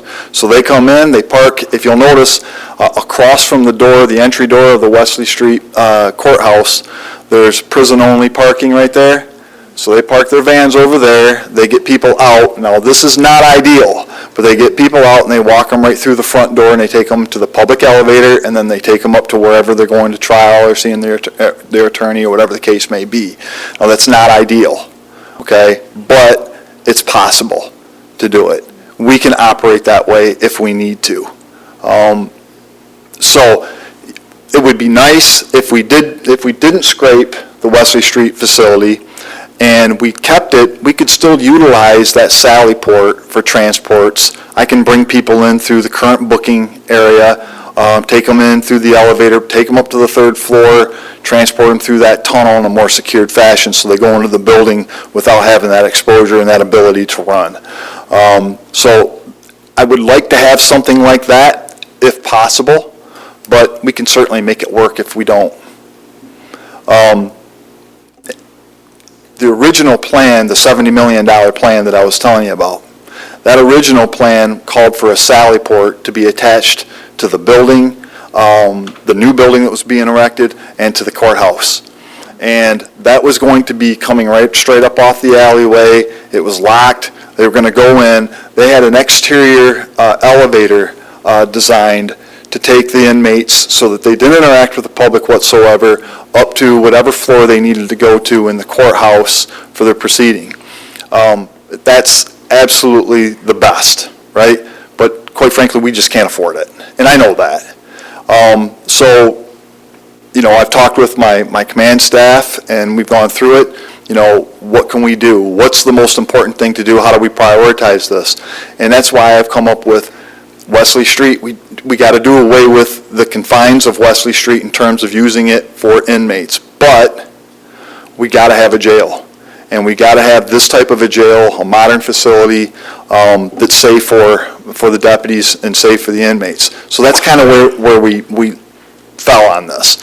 Now, in terms of how we would make that work, we'd have to make sure that we had properly trained transportation deputies, and we're in the process of doing that right now. We have transportation deputies already, but we'd have to do a little bit more. In fact, we've just recently changed, and it'll go into effect at shift change, which is July 1. We recently changed the patrol deputy position, which was taking care of all of the inmates, to a corrections position. And that's going to be critical, because then corrections is going to have a hands-on approach to the courts and taking people over and getting them taken care of for their proceedings. So I think we can handle it if we can't afford it. I don't want to say I think. I know we can handle it if we can't afford it. I know we can. We will make it work. It's just not ideal. It's out in the open in the elements. It's not ideal. Well, I guess the question I'm getting at is I would like to see a price. You know, obviously this is discussion tonight, and we're going to come back in July and do it again at study session and as many times as we need to, special meetings even if necessary. At least that'd be my feeling about it. I'm sure the board would agree. But what is the price to build these 3 pods out there? Because you already have the one. Yep. relocate you into some other space in one of our existing buildings downtown, and just add on a sally port with a few holding cells. I mean, you're talking in my mind, I'm back to that pole barn on the side. Yeah. Where you drive in, you shut the door, that's what a sally port is, right? Yes. Yep, it's got a door on both ends. Yeah, Yep. and we just haven't priced that out yet. No. I see. Nope, I can do that, though. Yeah, I do think that is such a better option. I hate to see Your us. idea would be to create a sally port on Wesley with the entrance there. You'd drive through it to Washington Street. Well, You'd have, hold on, let's just walk through it. And then we would have holding cells for the courts in a facility on Wesley Street with that sally port. Because you gotta have a place to hold them. You're not gonna drive a busload of 12 in and take them upstairs to Circuit Court. Okay. Next question that I have for you, where does Lifeways fit into all this and all the other solutions alternative solutions that we have out there to deal with when we deal with different types of inmates? Yep, great question. So I've already spoken with Mary Beth Leonard, talked to her about this. She's toured the facility as well. We can make it work out on Chandler Road. In fact, it's going to work a lot better. If you didn't know, the second floor of our facility right now is where our Lifeways manager operates, and it is a visiting booth that's literally no bigger than this podium. And she just uses it basically as storage, and she sits in there once in a while and turns and looks at somebody that she's going to be interviewing. It's absolutely ridiculous. We're looking at something similar to the 1950s plate glass between That's exactly it. people visiting. Yes. Thing. Yep. So what we have out on Chandler Road right now is an office space. We have interview rooms. We look to enhance that. There's a couple of different ways that we can do that. But we have, right now, if we were just to pick up everything and start right out there, we have a better place for mental health to work out there right now than we do on Wesley Street. And we're only going to enhance that and make it better. In addition, we have other rooms out there that we can utilize for other programming that includes GED. Now, we do these things already, but they're limited in scope. And the reason why is because of the physical limitations that we have over on Wesley Street. Frankly, the only place that we can have a classroom over on Wesley Street is that gym that you all saw on the second floor. So if we've got people on third floor, first floor, wherever they're at, we have to transport them up there for a classroom. It's just highly problematic. When you have this type of layout, you can do it right in their pod. You can take them out to a classroom that'll set apart. Whatever the case may be, it's a wonderful way of being able to deal with those types of issues rather than trying to get, Peter to rob Paul to go over here and do all sorts of different things. So it just makes a lot more sense over there, programming wise. Go ahead. I'm looking back at the math, and it says female dorm. So are we talking about building two pods, one for the hardcore criminal female and hardcore males? We've got our existing pod for the males, lightweight, and another dorm for the females? So, yes, the short answer is yes, but it requires an explanation. So the beauty of these pods is that they're all separate from one another. So when you look at this fanned out, and then I showed on 228, it's actually 231 if you're scrolling through it. But the beauty of all that, when you look at those pie shapes, so they're sight and sound from the other pods. The other pods can't hear them, and they can't see them, obviously. So you can put females anywhere in there. So that's the beauty of this system. So the dorm style is, because we already have males in that dorm style, that the females should also be able to have that dorm style as well. So that was the idea of adding that on, to allow them to participate in those types of activities that the males are participating as well, to try and keep it as equal as possible. So that was the idea behind the female dorms. Is there an opportunity within this building structure, and I'm on page looks like 232, where we build half the pods to start with, and then add them as we can go forward, funding-wise, or do we need to build the whole square building, period, with all the pods and everything in it? You follow my question? Yep, I sure do. And the answer to that is, we need the space. We need to be able to have 250 people inside of this building, and this building's capacity is 250. So if we wanted it any larger, we'd have to build another building in order to stay within the way that the architectural group has built this. And this is a masterful engineering design, but there are options for that. I mean, you could build a couple of these, and anticipating in the future that you would need additional space, but I think we've kind of gone through the whole needs survey for the next 10, 20, and 30 years, and I think we're going to be okay with this for the next 20 years. This is going to pull us through. So I think what we ought to do right now is put forth what we need, the 250 pods, or excuse me, 250 beds in those pods in that arrangement, and move forward with this. If we need it in the future, we can always add on to this structure, and we'll have the existing facilities out there to handle it. So, part of our issues with Wesley Street is that we built a facility that was supposed to last 50 years, and we were able to make it last 71 years. Is this one rebuildable, where if when we get out 50 years, we're going to be able to update or pull pods out and put new things in type thing without, I mean, we're attempting to build where pipes aren't hidden in walls and all of that type of stuff? Yes, that's a great question. So the beauty of this is, and obviously you've seen all the sewer falling down on people and all that kind of stuff. All of the facility hookups are in the rear of those pods.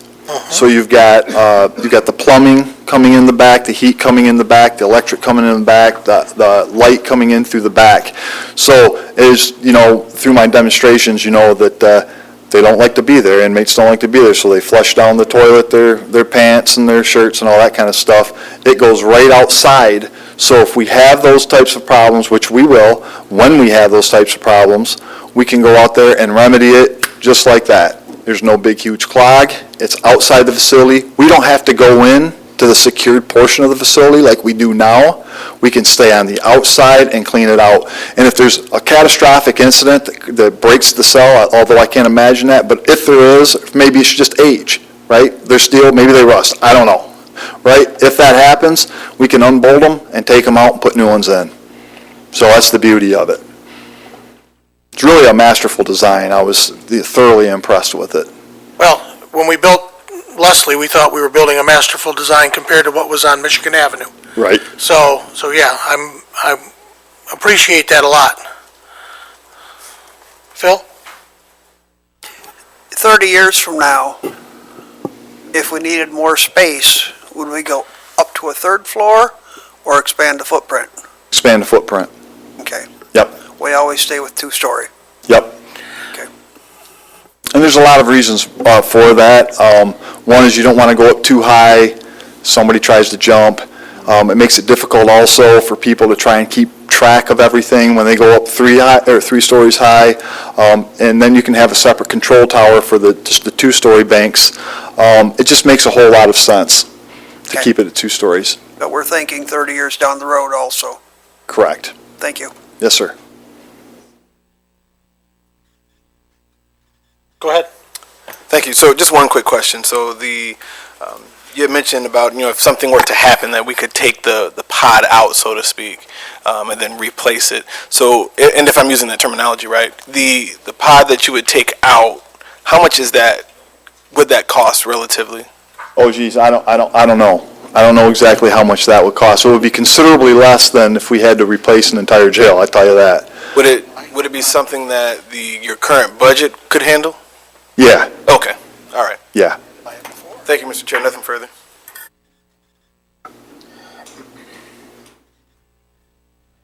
Go ahead. Obviously we've known this for some time, been working on this, and so we put together a few different numbers that I will just throw it out there because that's what we're doing, having a conversation. Yes, sir. And originally, we had looked at $40 million, because that was our original number. We were looking at $40 million for 20 years. What's the debt service? It was like $2.6 million annually for 20 years. 1 mil generates roughly $5.2 million annually. However, there's a few costs coming out of that, so think of it more like 4.8 DDAs, brownfields, and LDFAs, and TIFs, and other things that draw off that. So my concern was, what are our operational costs? Are there increases? I'd like to think there would be decreases because it's a pod, it's more efficient, technology, but I don't really know yet. So, Right. And then the other side of that, not the other side, but an additional number we did, and we went to our bonding people and everything. These are all numbers that they produced for us with real world today's interest rates and things like that. If we were to go 50 million, we're looking at 30 years, 3.1 million annual debt service. But a mill is still a mill. It's still, 5.2 million, less a little. Back to my concern, I have that much less money for operating costs. And you know how expenses are. Our expenses never keep up with our revenue. So I'm just looking down the road, are we going to be able to manage? And I assume you're looking at for the operational cost of it right now. Yep, I'm picking it up right now. I'm just trying to find it so I can speak intelligently. And again, we'll have other opportunities. I think our study session in July for people who have had time to read, and we'll have more questions and all this to discuss. And we'll have some additional numbers, I'm sure, some options that we can look at. So it's referenced in here, how much staffing we're going to need. And right now, we have a sergeant over on Wesley Street. We have a sergeant over on Channer Road. We have 4 people over on Channer Road. And during the day, we have 5 people over on Wesley Street and 4 at night. What this is estimating that we would need is 2 sergeants, which we already have, so there's no increase there. And then point deputies, 6. 6 for control point deputies and 6 for roving deputies. Deputies that actually go out and walk. So that would be a total of 12. Right now, we're at 10. So maybe we're 2 deputies down from what the recommendation is here. So operationally, I think there was an increase, and I'm going to find it. If not, I kind of know it off the top of my head, but I'll see if I got it right here. Page 282. 282,000. So that would be in addition to what we've already got for operational costs, which I believe we calculated at 1.5 million a year. So you're looking at somewhere in the neighborhood of 1.8 and some change in operational costs. Thank you, Sanjay. Any further questions? Commissioner Bear. It's been said a few times we're going to have more meetings like this. For future meetings, not this whole 304-page report, but some of the selective slides, like what does the pod system look like? Okay. Do we have those so they can be put up on the screens? If we can't do it electronically, can they just be put on poster boards so the public can walk around and see what? So that'd be just my desire to have something the public can actually view. Tony, it's been at least in the past, upon the Board of Commissioners choosing what they want done, the sheriff then, along with commissioners inside their townships and within the cities and villages, would again have public meetings and show everything off to the whole general public. And I appreciate what you're talking about, so we will work towards that for the meetings in July. I just want you to be aware that we'll put together a second show that we'll be able to go out and show the public, because we're still going to have to sell this to all 161,000 people in Jackson County. I appreciate that we're going to probably support whatever decision we come together with, But I'm sure that there'll be an opportunity for all of us to present it over and over and get it memorized as we did in the past. So, yeah. And the whole document is available on board docs for anybody who wants to look at the whole thing. But I agree with Commissioner Bear that we'll put together more of a high-level executive summary, especially as we narrow down and focus down on the preferred, if you will, proposal. Okay. Commissioner Duckham. Yeah, just for my total understanding, and probably some others here, what is the total millage we're going to be looking at? You talked about a mill would produce 4.8 after some deductions. We would need, well, let's put it this way, we have discussed all along not exceeding 1 mil. Yes. I mean, that's kind of been our hard cap. We had a half a mil for the last, 20 years, and we paid off the debt service for Channer, and that mill obviously expired, and people know it's no longer on the tax bill. With that, when that expired, we lost a little over $1 million in operation revenue too. So the last millage that people voted for 20 years ago was a construction and operations millage. And it has done its job for the last 20 years. And we would be seeking much the same, the difference being that it would have to be to 1 mil we believe at this point, to fund the debt service and to operate the jail, pay for the officers and the like. Thank you. Unless you decide you want some other stuff. No, I'm good. I just wasn't following how we got 4.8 million is what a mill would produce. And we're going over 30 years. It would be. If we were to go $50 million in construction cost at the interest rate that PFM put together for what they believe they could sell bond for that length of time, we would be looking at roughly, they're saying 3.1 million in debt service annually. Subtract that from our millage, and we have what's left is operating. Anything beyond that would have to be supplemented from the general fund. Okay. Thank you. Mr. Williams. Thank you, Mr. Chair. So I know we have other conversations and more homework to do on this, but do we have a target date when we want this to be on the ballot? We want it to be in November, and the goal is then for us to vote on the language and everything in August. Sir. Okay. If not, someone could make a motion tonight, we could go ahead and vote now. Let's do a little more homework. That's, yes.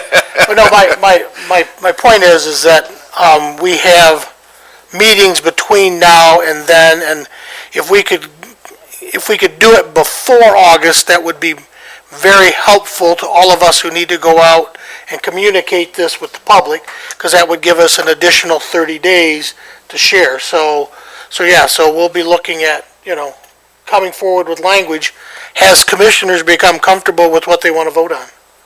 And we'll be making that here as a consensus, having this in public discussion. Okay. Thank you, Mr. Chair. Nothing Yes, further. sir.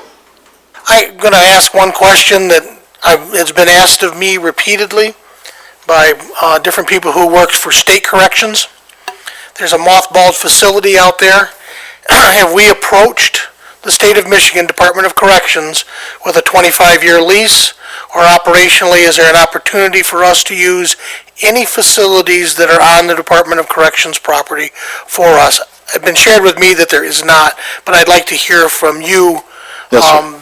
Any of those questions. Yes, sir. We actually contacted the Department of Corrections, and there was a couple of reasons why we did that, but one of them was to see if whether or not we could use one of their facilities, and they indicated that the law prohibits it, and they would not allow it, specifically because we'd have people that had not been convicted of a crime, essentially within earshot and eyeshot of people who had been convicted of a crime and inside of the same type of facility as they were. And as a result of that, the law prohibits it, and they absolutely would not even entertain the thought of it. They would allow us to use their bus, though, for transportation purposes in the event that we needed it, which I really appreciated. But they would not allow the intermingling of the inmates. I thank you for that answer. I know commissioners have approached me about wanting to know if we could or could not use Michigan Department of Corrections facilities, and I thank you for that answer. That was the answer we got 20 years ago also, so it's important. Okay. Hasn't changed. No, it hasn't changed. Nope.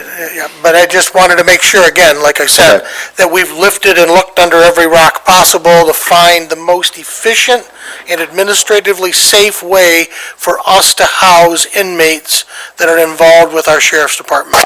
I think that's the real goal of what we need to accomplish here for all of us. Yes, sir. I appreciate that. Thank you. Administrator Overton, do you want to introduce us to the Region 2 study? And I think you can step aside, sir. Thank you very much. Thank you very much. Yes, please. If you guys can come on up, please, Region 2. For the benefit of, well, the audience at least, the board I'm sure is aware, we had originally been working with Region 2 and asked them to evaluate all of our buildings with the idea that, is there some economy of scale with people working remotely?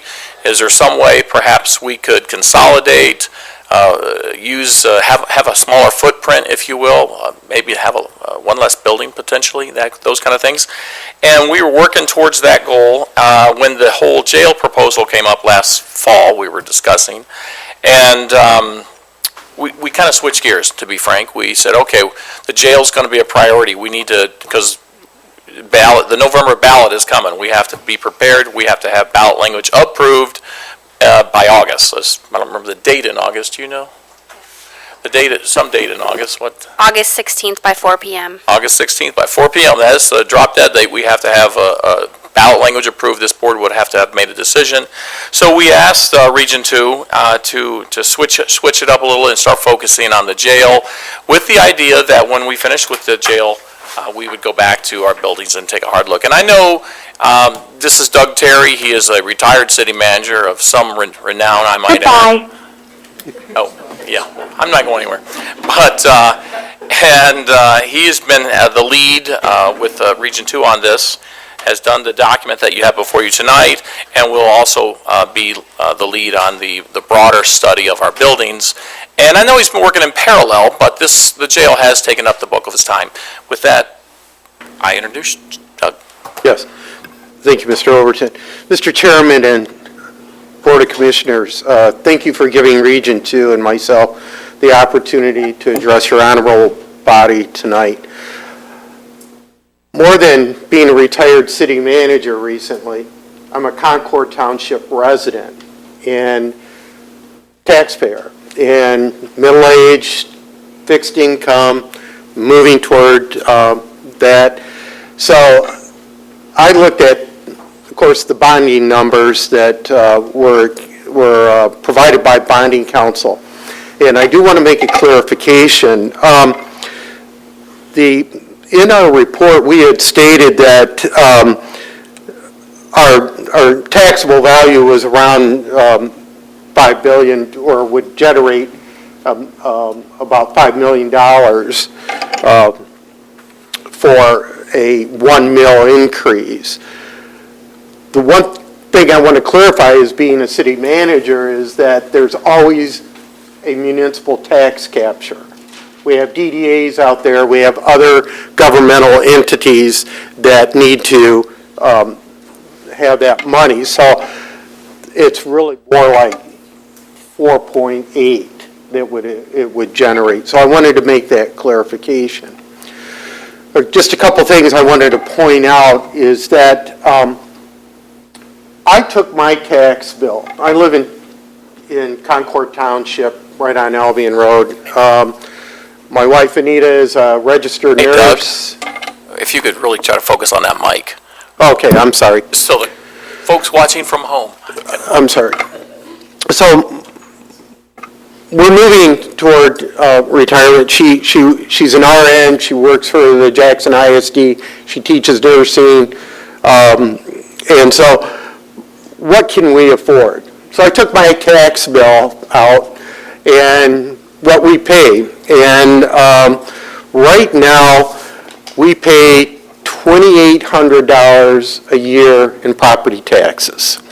Now, Concord Schools just had a millage increase, voted in, so how did that affect us? Well, out of the $2,800, this proposal that the sheriff has developed for you, and of course with Mike, would represent about 3% of what that tax bill would be, or a 3% increase. So putting that in perspective, I thought, well, what does that mean to Doug Terry and his family? You know, we don't travel, we don't do a lot of things.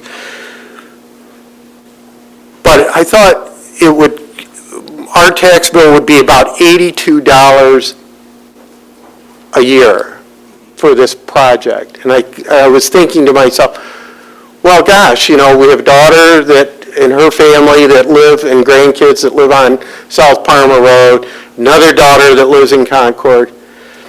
Those are the most important things to me, are my family's safety. And so I got to thinking about that $82 a year, what it would cost this family. And I thought, in perspective, yeah, this makes sense to me that we would spend $82 a year for that added security, knowing that my county was taking care of the inmates in a humane manner, and I have a responsible sheriff who's going to have a road patrol that is going to further take care of us. To me, that was money on my part well spent. That meant everything to me. Now, from a Region 2 and from your perspective, it's an algebraic expression. On one side, you have revenues, and on the other side, you have expenses. And so I wanted to just point that out to you. One of the things also, as the sheriff had pointed out, it's important that we keep the accused separated from the convicted. That is a very important component of state regulations. We have to do that. The other thing that we came to is, of course, gender. We live in a day and age where we have to be very sensitive of making sure that all genders are protected equally and are housed in a safe and humane manner. The other thing is that, and here's the overlap a little bit, COVID-19 has changed our world for us. It's opened up, in some ways, a new way of businesses working. Now, one other thing I want to point out with that is that this is government. And our government, our citizens demand that they have access to those services we provide. Now, is it safe to say that our employees are going to continue working from home? I bet there's probably more private sector employees working from their homes than there are government employees. However, we have to always make sure that our citizens have access to the services they pay for. Given that, the city of Jackson has done an excellent job of renovating their downtown. However, with COVID-19, it certainly has changed the workplace. It has also changed the opportunities that we might have, and as the sheriff pointed out, the state constitution requires that he be housed in the county seat, which is the city of Jackson. So, could we find space here in this building? Could we find space nearby? I'm thinking that we could. Obviously, we want to work for the best solution for the least amount of dollars. So, in the overlap here is my next project under Mike Overton's command is going to probably be taking a look at the courthouse, I would think, along with this building. So those are the gist of it, and you have my report, and I welcome any questions or comments that you'd like to fire my way. So. Thanks, Doug, and thank you, Mr. Chair. This is the thing I was going to bring up, and I got spanked about it a little while ago. I'm looking at page 3, where it talks about the annual tax bill, and yeah, the average taxpayer has some cost, but I want to kind of focus on, and there's a lot of numbers that have been thrown around, and I'm supposed to know what I'm doing with numbers, but I will admit that my head has begun to spin with all the numbers we've tossed around tonight. But I see that a $50 million bond at roughly 6% would yield about a $3.1 million annual cost. And I think we've heard that a 1 mil levy would generate about $4.8 million in annual revenue. So that tells me if we were able to do this thing for $50 million, which I'm starting to doubt, okay, we'd have about $1.7 million in incremental revenues that could go toward operations. I'm not sure I'm getting that right, but because we do need some of these monies to go towards operations, because currently we're using some of the current half mil to fund some operations, and I forget how much. Let me just explain what we found the vulnerabilities are. The vulnerabilities that we are seeing as consumers is inflation right now. We get into construction costs, as Tony might tell you as being an architect, ordering of steel in certain cases, and I know this from our industrial park where I previously worked, right now could be 6 months out from ordering. There is serious delays in the supply chain. One of the things that would help ensure that we stay within those costs is having good project management. A company like Mercer or Granger or somebody like that, I think that just goes without saying. So when I started in this business in 1982, I was a city manager in a small town called Standish, and we had both a revenue and a general obligation bond. Those bonds were issued in 1982 at 13.375%. It was almost unbelievable. We were having to raise revenue just to cover the interest portion, and it made the project almost unmanageable. Right now, probably if you go back 40 years and during my career, there's never been a time where interest rates have been so lucrative, so attractive. So that in itself is a savings, or will relate to a savings of our own taxpayers, is by issuing. And of course, the time value of money. There's also another component, and that is the time cost of money. If we delay, how much will it cost our taxpayers in 10, 20, 30, 50 years from now? I think we have to be sensitive to that. I think the opportunity for interest rates has never been better, and that's why I think that the sheriff is right on key with what he wants to do, and the timing is critical. We still have the floor, Mr. Chair? Okay. Yes, thank you. And I think one of the observations that we've made while visiting the jail is that there are risks and there are liabilities that exist with its, I think, admittedly obsolete design. And the potential for liability to inmates or to employees, I think, is very real. My concern is that we are going to end up paying for a new jail whether we have one or not, because of the potential for liability. So that's something else that's compelling to me. Yes. In considering the new proposal.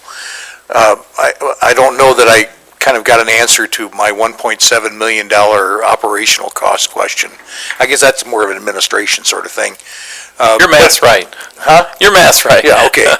But that's basically, if we did 1 mil and the cost came in at 50 million, which I wonder whether we can actually do that, we'd have 3.1 million towards bond payments and 1.7 million to use for other stuff.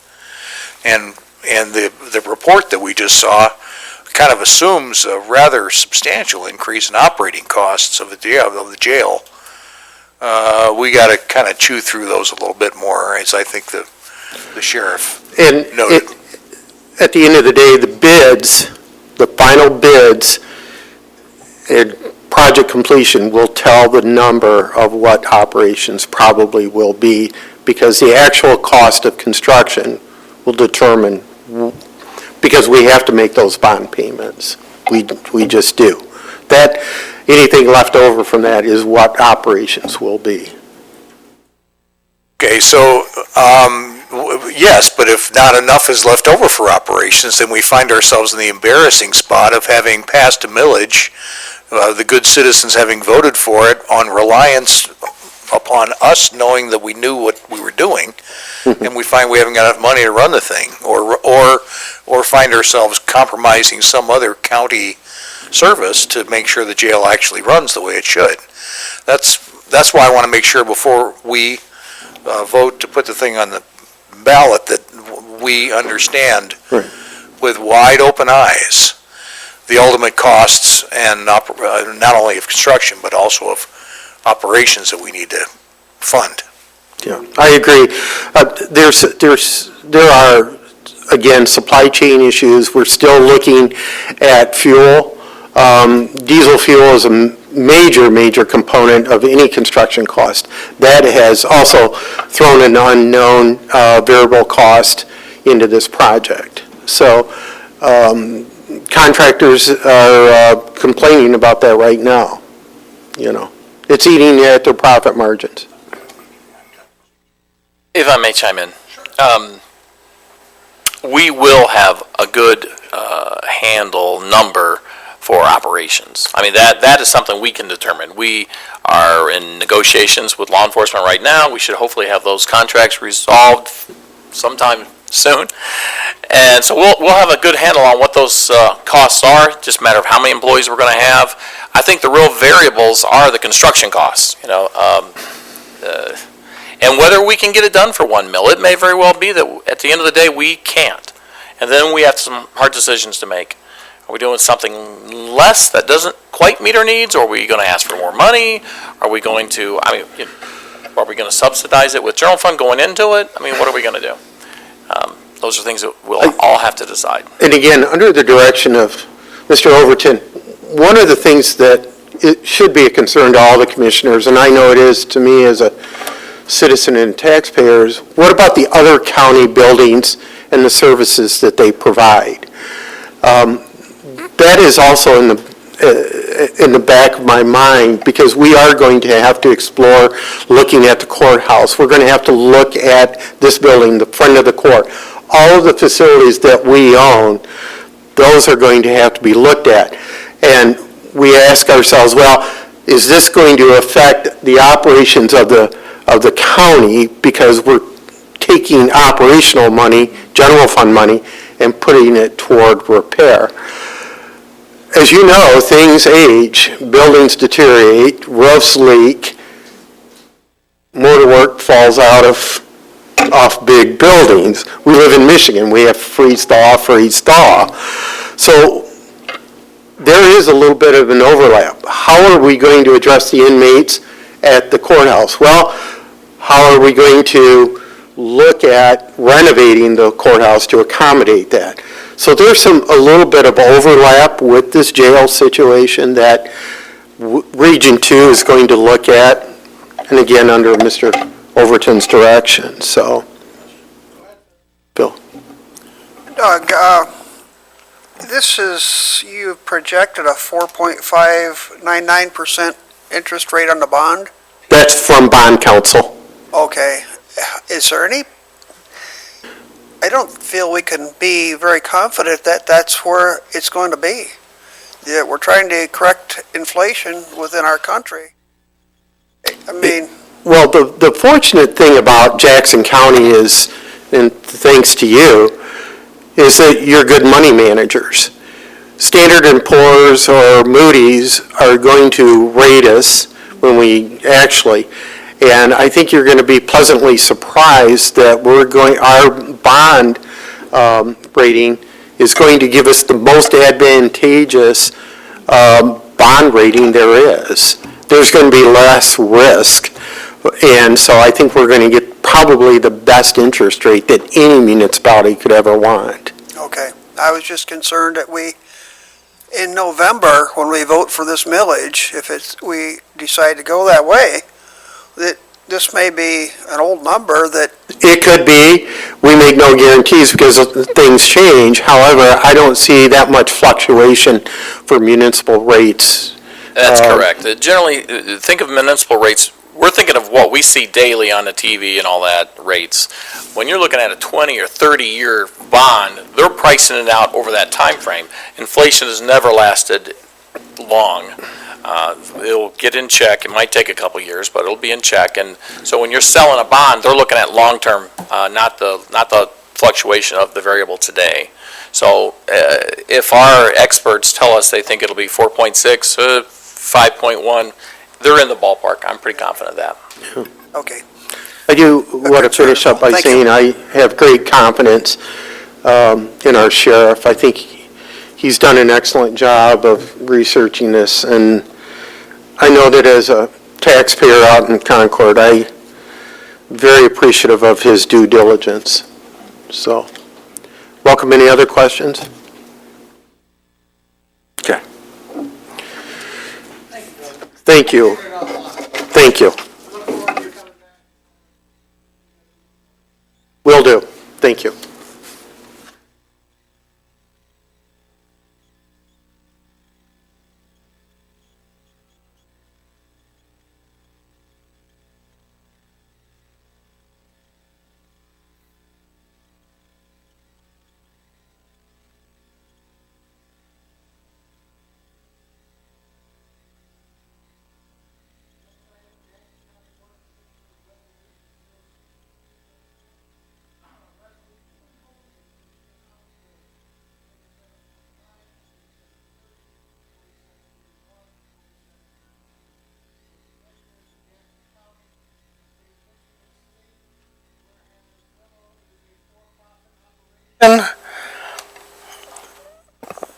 For-profit operation and corporation based in Seattle, Washington, and has been lobbying the Michigan legislature to pass legislation that undermines the integrity of the Register of Deeds and Treasurer's Office across the state of Michigan. Therefore, be it resolved that the Jackson County Board of Commissioners opposes Michigan House Bills 4729, 4730, 4731, and 4732, as the private corporations should not benefit financially from the public records at the expense of the Michigan taxpayer, and be it further resolved that a copy of this resolution be sent to Governor Gretchen Whitmer, the Speaker of the Michigan House of Representatives, the Senate Majority Leader Mike Shirkey, Representative Julie Alexander, Representative Sarah Leitner, and the Michigan Association of Counties and the Michigan Association of Treasurers in Michigan. Entertain a motion? So move. Moved by Commissioner Stell, supported by Commissioner Duckham. What would you like to do? You want to post or call?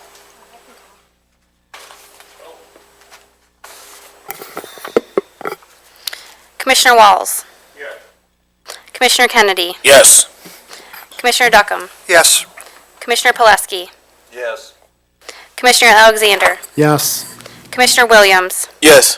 Commissioner Snell. Yes. Commissioner Bear. Yes. Chairman Chatwell. Yes. Motion passes. Motion passes unanimously. Thank you, Commissioners.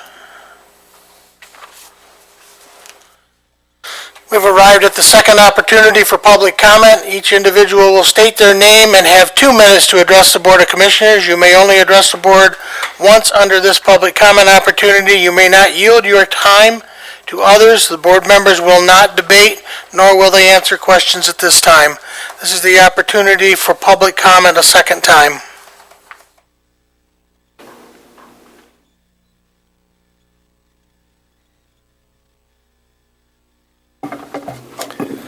Peter Bournemouth, I wanted to comment on the jail proposal.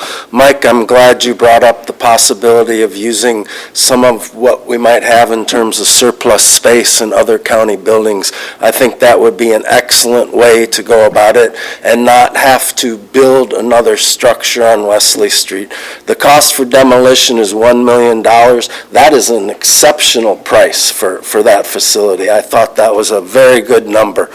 I also want to say, as Earl sort of spoke toward, that we really wanted to see a more efficient jail with less costs in terms of personnel, and we're not seeing that. We're actually seeing a small increase. I think there can be some work there, some flexibility there maybe with the sheriff, where, we don't have to hire additional staff for the new facility. I was hoping for a savings cost there. Finally, there's always the possibility of not having as hefty a road patrol. And finally, I want to speak for the women who are incarcerated and inmates in our jail system. I believe they deserve their own space. I think it is absolutely essential for them to be taken out of that Wesley Street facility and put in a space like Chanter Road, so they can also benefit from the, programs, from the possibilities that Lifeways and, that a high school diploma can offer them. Because right now, they don't even get to be outside. I mean, there's no yard privileges at Wesley Street. Their incarceration is a 15 seconds. miserable experience.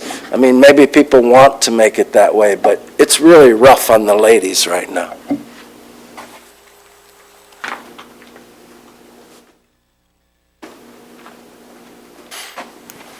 Hi, I'm sorry, after a long meeting, I didn't get here for the earlier one, so I'll quickly run through this, and I thought this is important even though... To whom am I speaking? Jennifer Bittinger. So you haven't started yet? Okay. This, I wanted to speak on the fact that just recently I went on the website and there still has been no modifications to the Jackson County Health Department website to warn the public of all the health risks of the COVID-19 vaccine, such as the heart problems and diseases, vascular problems with blood clots, cancer, miscarriages, to name a few. We've all seen healthy athletes collapsing on the field and coming out with news of the prominent celebrities that are struggling. And they even came up with this new, adult death syndrome, because they don't want to acknowledge the vaccine has been causing these problems.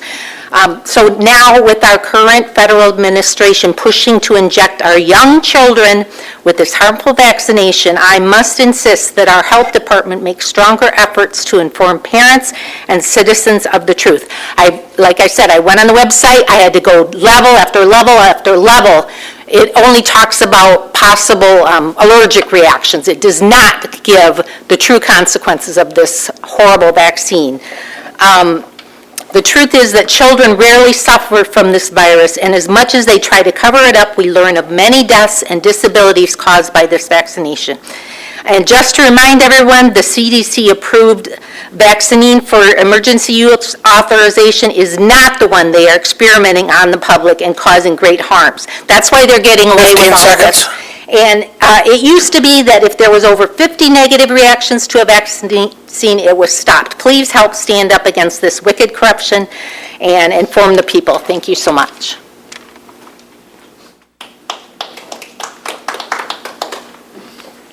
Any other public comment?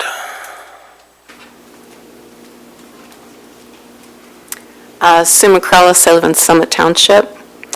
I'd just like to thank you for your thoughtful consideration and conversations this evening of all the implications brought forward concerning the proposed jail.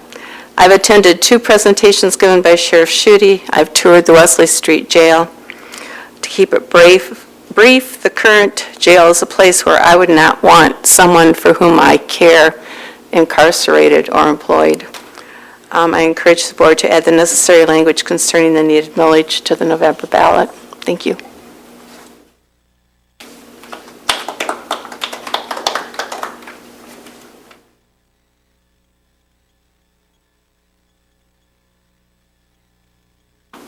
Good evening. My name is Mike Trout. I live in Columbia Township. I'm actually a trustee in Columbia as well.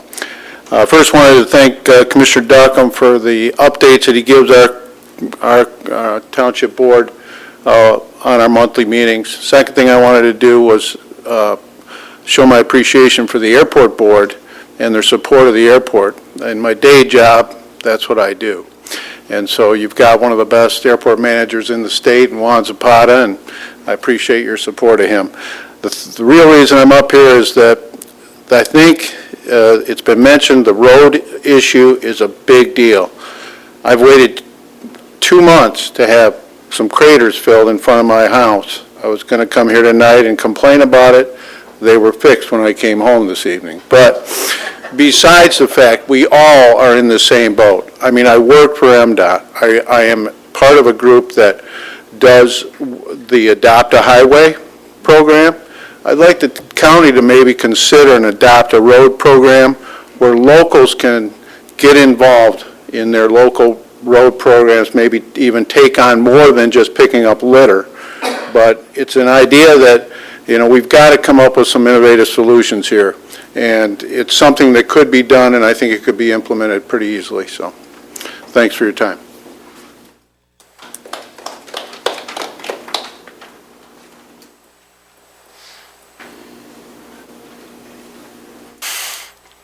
Any other public comment? Any other public comment? Public comment is now closed. Any commissioner comments? Commissioner Bear. Well, I'd like to add on to what Jennifer had said earlier. I had asked months ago that our Health Department website list the adverse reactions that people are having to the vaccine. There's a website, I'm not remembering it right, VAERS, Vaccine Adverse Reaction, sorry, I can't remember the whole acronym. We need to be honest with our citizens. We need to be open. Our citizens need to be fully informed, and they need to know the number of people that are dying because they got the vaccine. I'm going to start pushing more. I want our health department to start listing much more accurately than they currently are, saying, oh, you might get a reaction at the injection site. Yeah, you might have a heart attack and die too. We need to be more honest with our citizens. I'm going to start pushing for that again. I would appreciate more citizens showing up and conveying to the rest of the Board of Commissioners. I couldn't convince them. Maybe if 20, 30 of you show up at the next meeting and say, we want this added to the Health Department website, maybe they'll listen.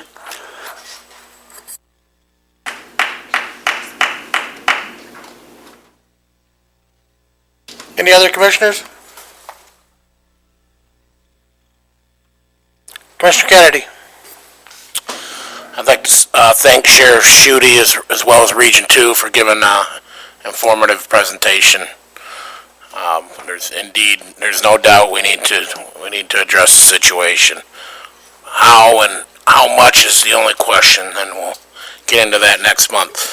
Other than that, I'd like to thank the commissioners for approving the funds to go out to Leone Township and get some roads that have been long neglected. It's not going to be the solution to everything, but it's a start, and I hope it is a start for the local road millage that's going to be proposed out there. Thank you. Any other commissioners?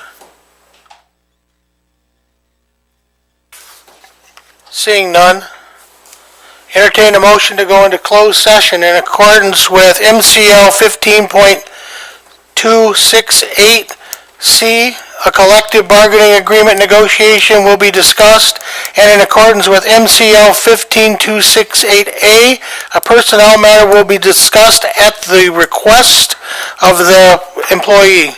So moved. We have a motion and support. Could you please call the roll? Yes, Mr. Chair. Commissioner Kennedy. Yes. Commissioner Duckham. Yes. Commissioner Pileski. Yes. Commissioner Alexander. Yes. Commissioner Williams. Yes. Commissioner Snell. Yes. Commissioner Bear. Yes. Commissioner Walls. Chairman Shotwell. Yes. Passes. Thank you. We will adjourn to the 6th floor conference room, and we most likely will be coming back making a decision.